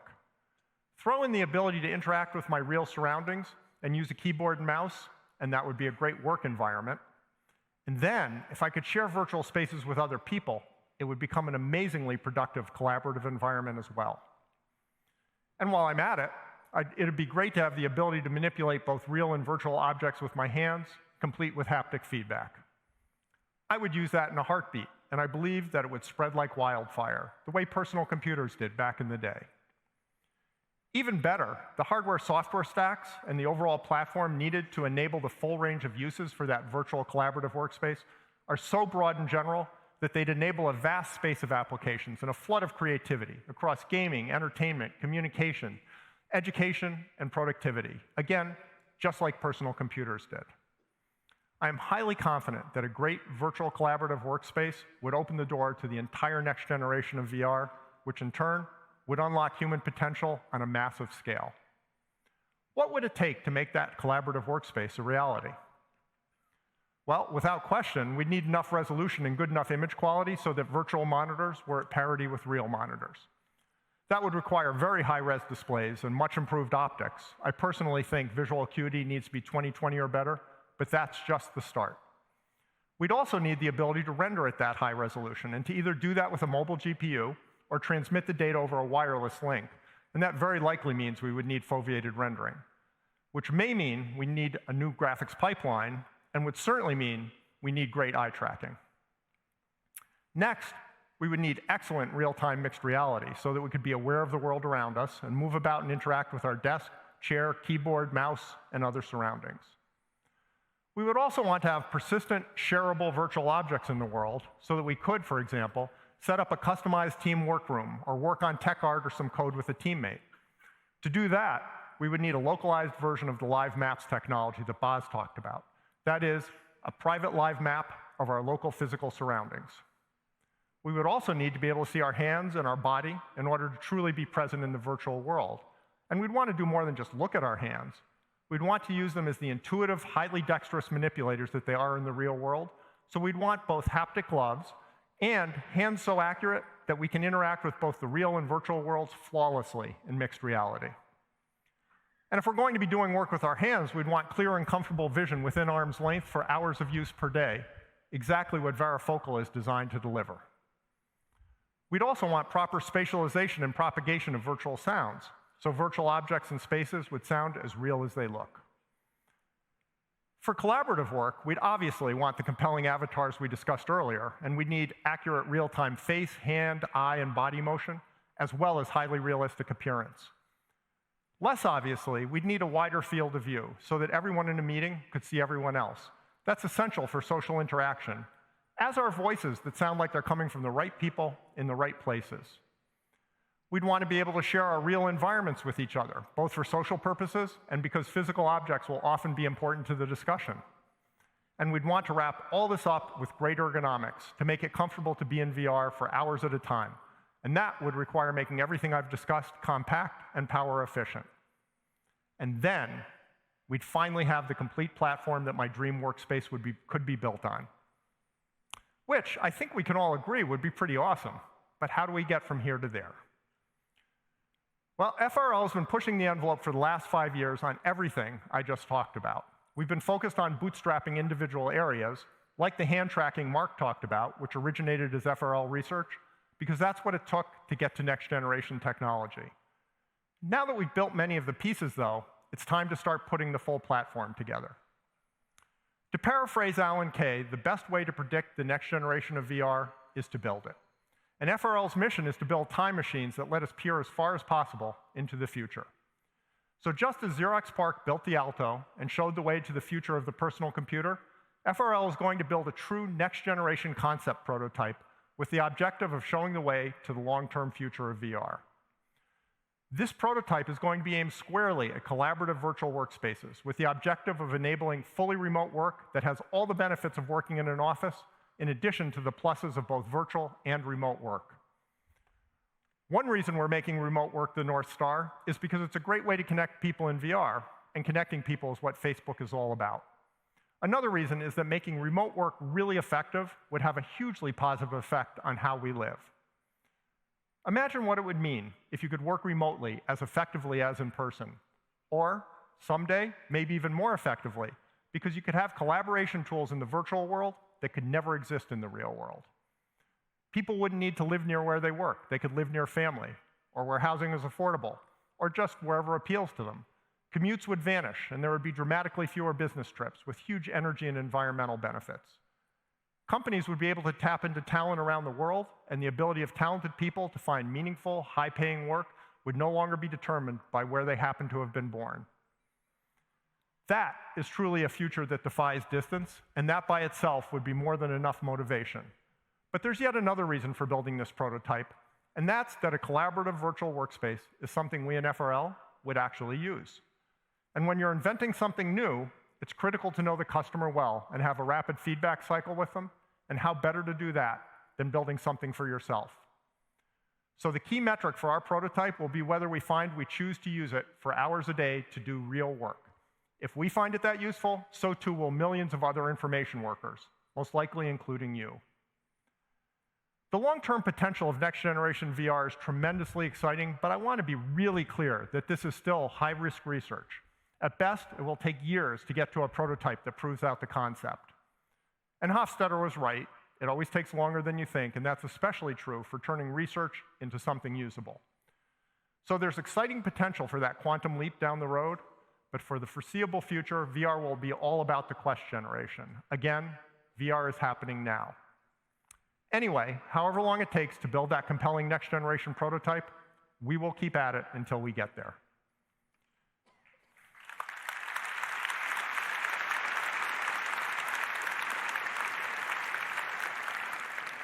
Now again, this will be a prototype, not a product. You won't be able to buy it. It won't be sleek or affordable or highly manufacturable or as durable as a consumer product needs to be. It will surely come up short of my wish list in some respects. That's okay. It just needs to be good enough to show the way to the next generation of VR. The Alto was limited, slow, and expensive, and it never became a product. But it showed that the personal computer could empower people to do new, highly compelling things, and that was enough to point the way to the Mac and Windows and everything that followed. So the virtual collaborative workspace is just a starting point, a catalyst. Like the personal computer, the next generation of VR will be a broad, general platform that enables a vast range of uses. Some of these will be improved versions of familiar things, but many of them haven't even been imagined yet. Whatever those applications are, I'm confident that the next generation platform will make VR a part of daily life for tens and then hundreds of millions of people, and will begin to change the way we work, the way we connect, the way we live. So VR is going to shape the world my grandson will live in, but it's going to be a decades-long journey to that promised land, and will take all of us to get there. The next leg of that journey will be built on the work all of you true believers are doing, exploring the possibilities of VR and taking it into the mainstream, while we work to move the underlying platform forward. And whenever it is that that next generation platform does finally see the light of day, you will be the ones poised to use it to change the world. And your faith in these early days will be rewarded at a scale that's hard to imagine today. Cosmic Crusader was a labor of love.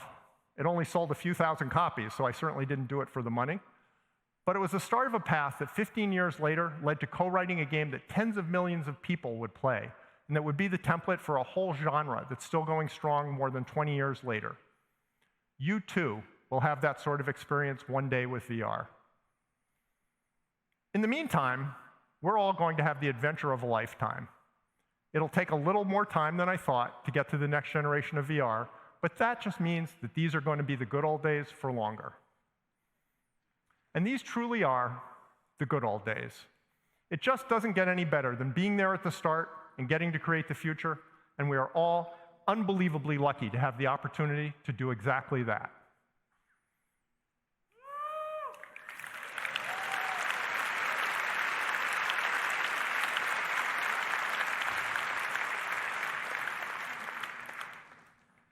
The future is waiting, just as surely as it was waiting for this kid 37 years ago. Let's go make it happen. Thank you.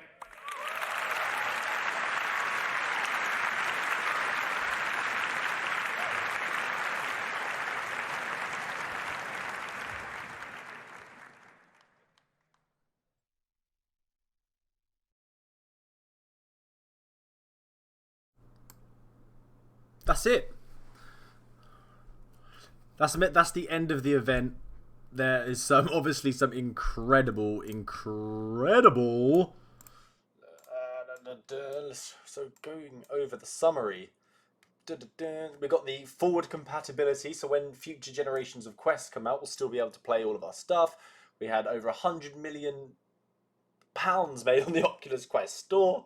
The Quest is getting an update so it can then be a PCVR headset. The Quest is getting tracking so you don't need to use the controllers. It could just use wireless hand tracking. They're looking at control labs, so using your brain waves to control things, which is kind of creepy. Social VR app, but that doesn't look like it was aimed at children, called Facebook Horizon. There's AR hardware coming out, but it's going to be using crowdsourced mapping, so it will be sharing your data with everyone else's. The pass-through plus cameras coming to the Quest. We've got Go emulation. People who have Go games are going to get it for the people that have Go games are going to get it on the Quest at no extra cost. There's development tools coming. There's mixed reality coming for the Quest. Some Oculus TV. There was some Oculus business side, which was a bit boring. 360 Beat Saber coming. There was a load of games that they kind of showed, but it wasn't anything great. Vader Immortal 2. Asgard's Wrath. Stormland as well. We've got EA's Respawn game, which is going to be the Medal of Honor VR, which I was crazy happy about. And then they started talking about facial recognition and digital avatars coming. So a pretty packed filled event. Anyway, so thanks for watching. Please subscribe, because we'll be doing this for the next event as well. And there's plenty of virtual reality videos for you to check out. So, without further ado, I'm going to eat some dinner. Happy gaming. Good day.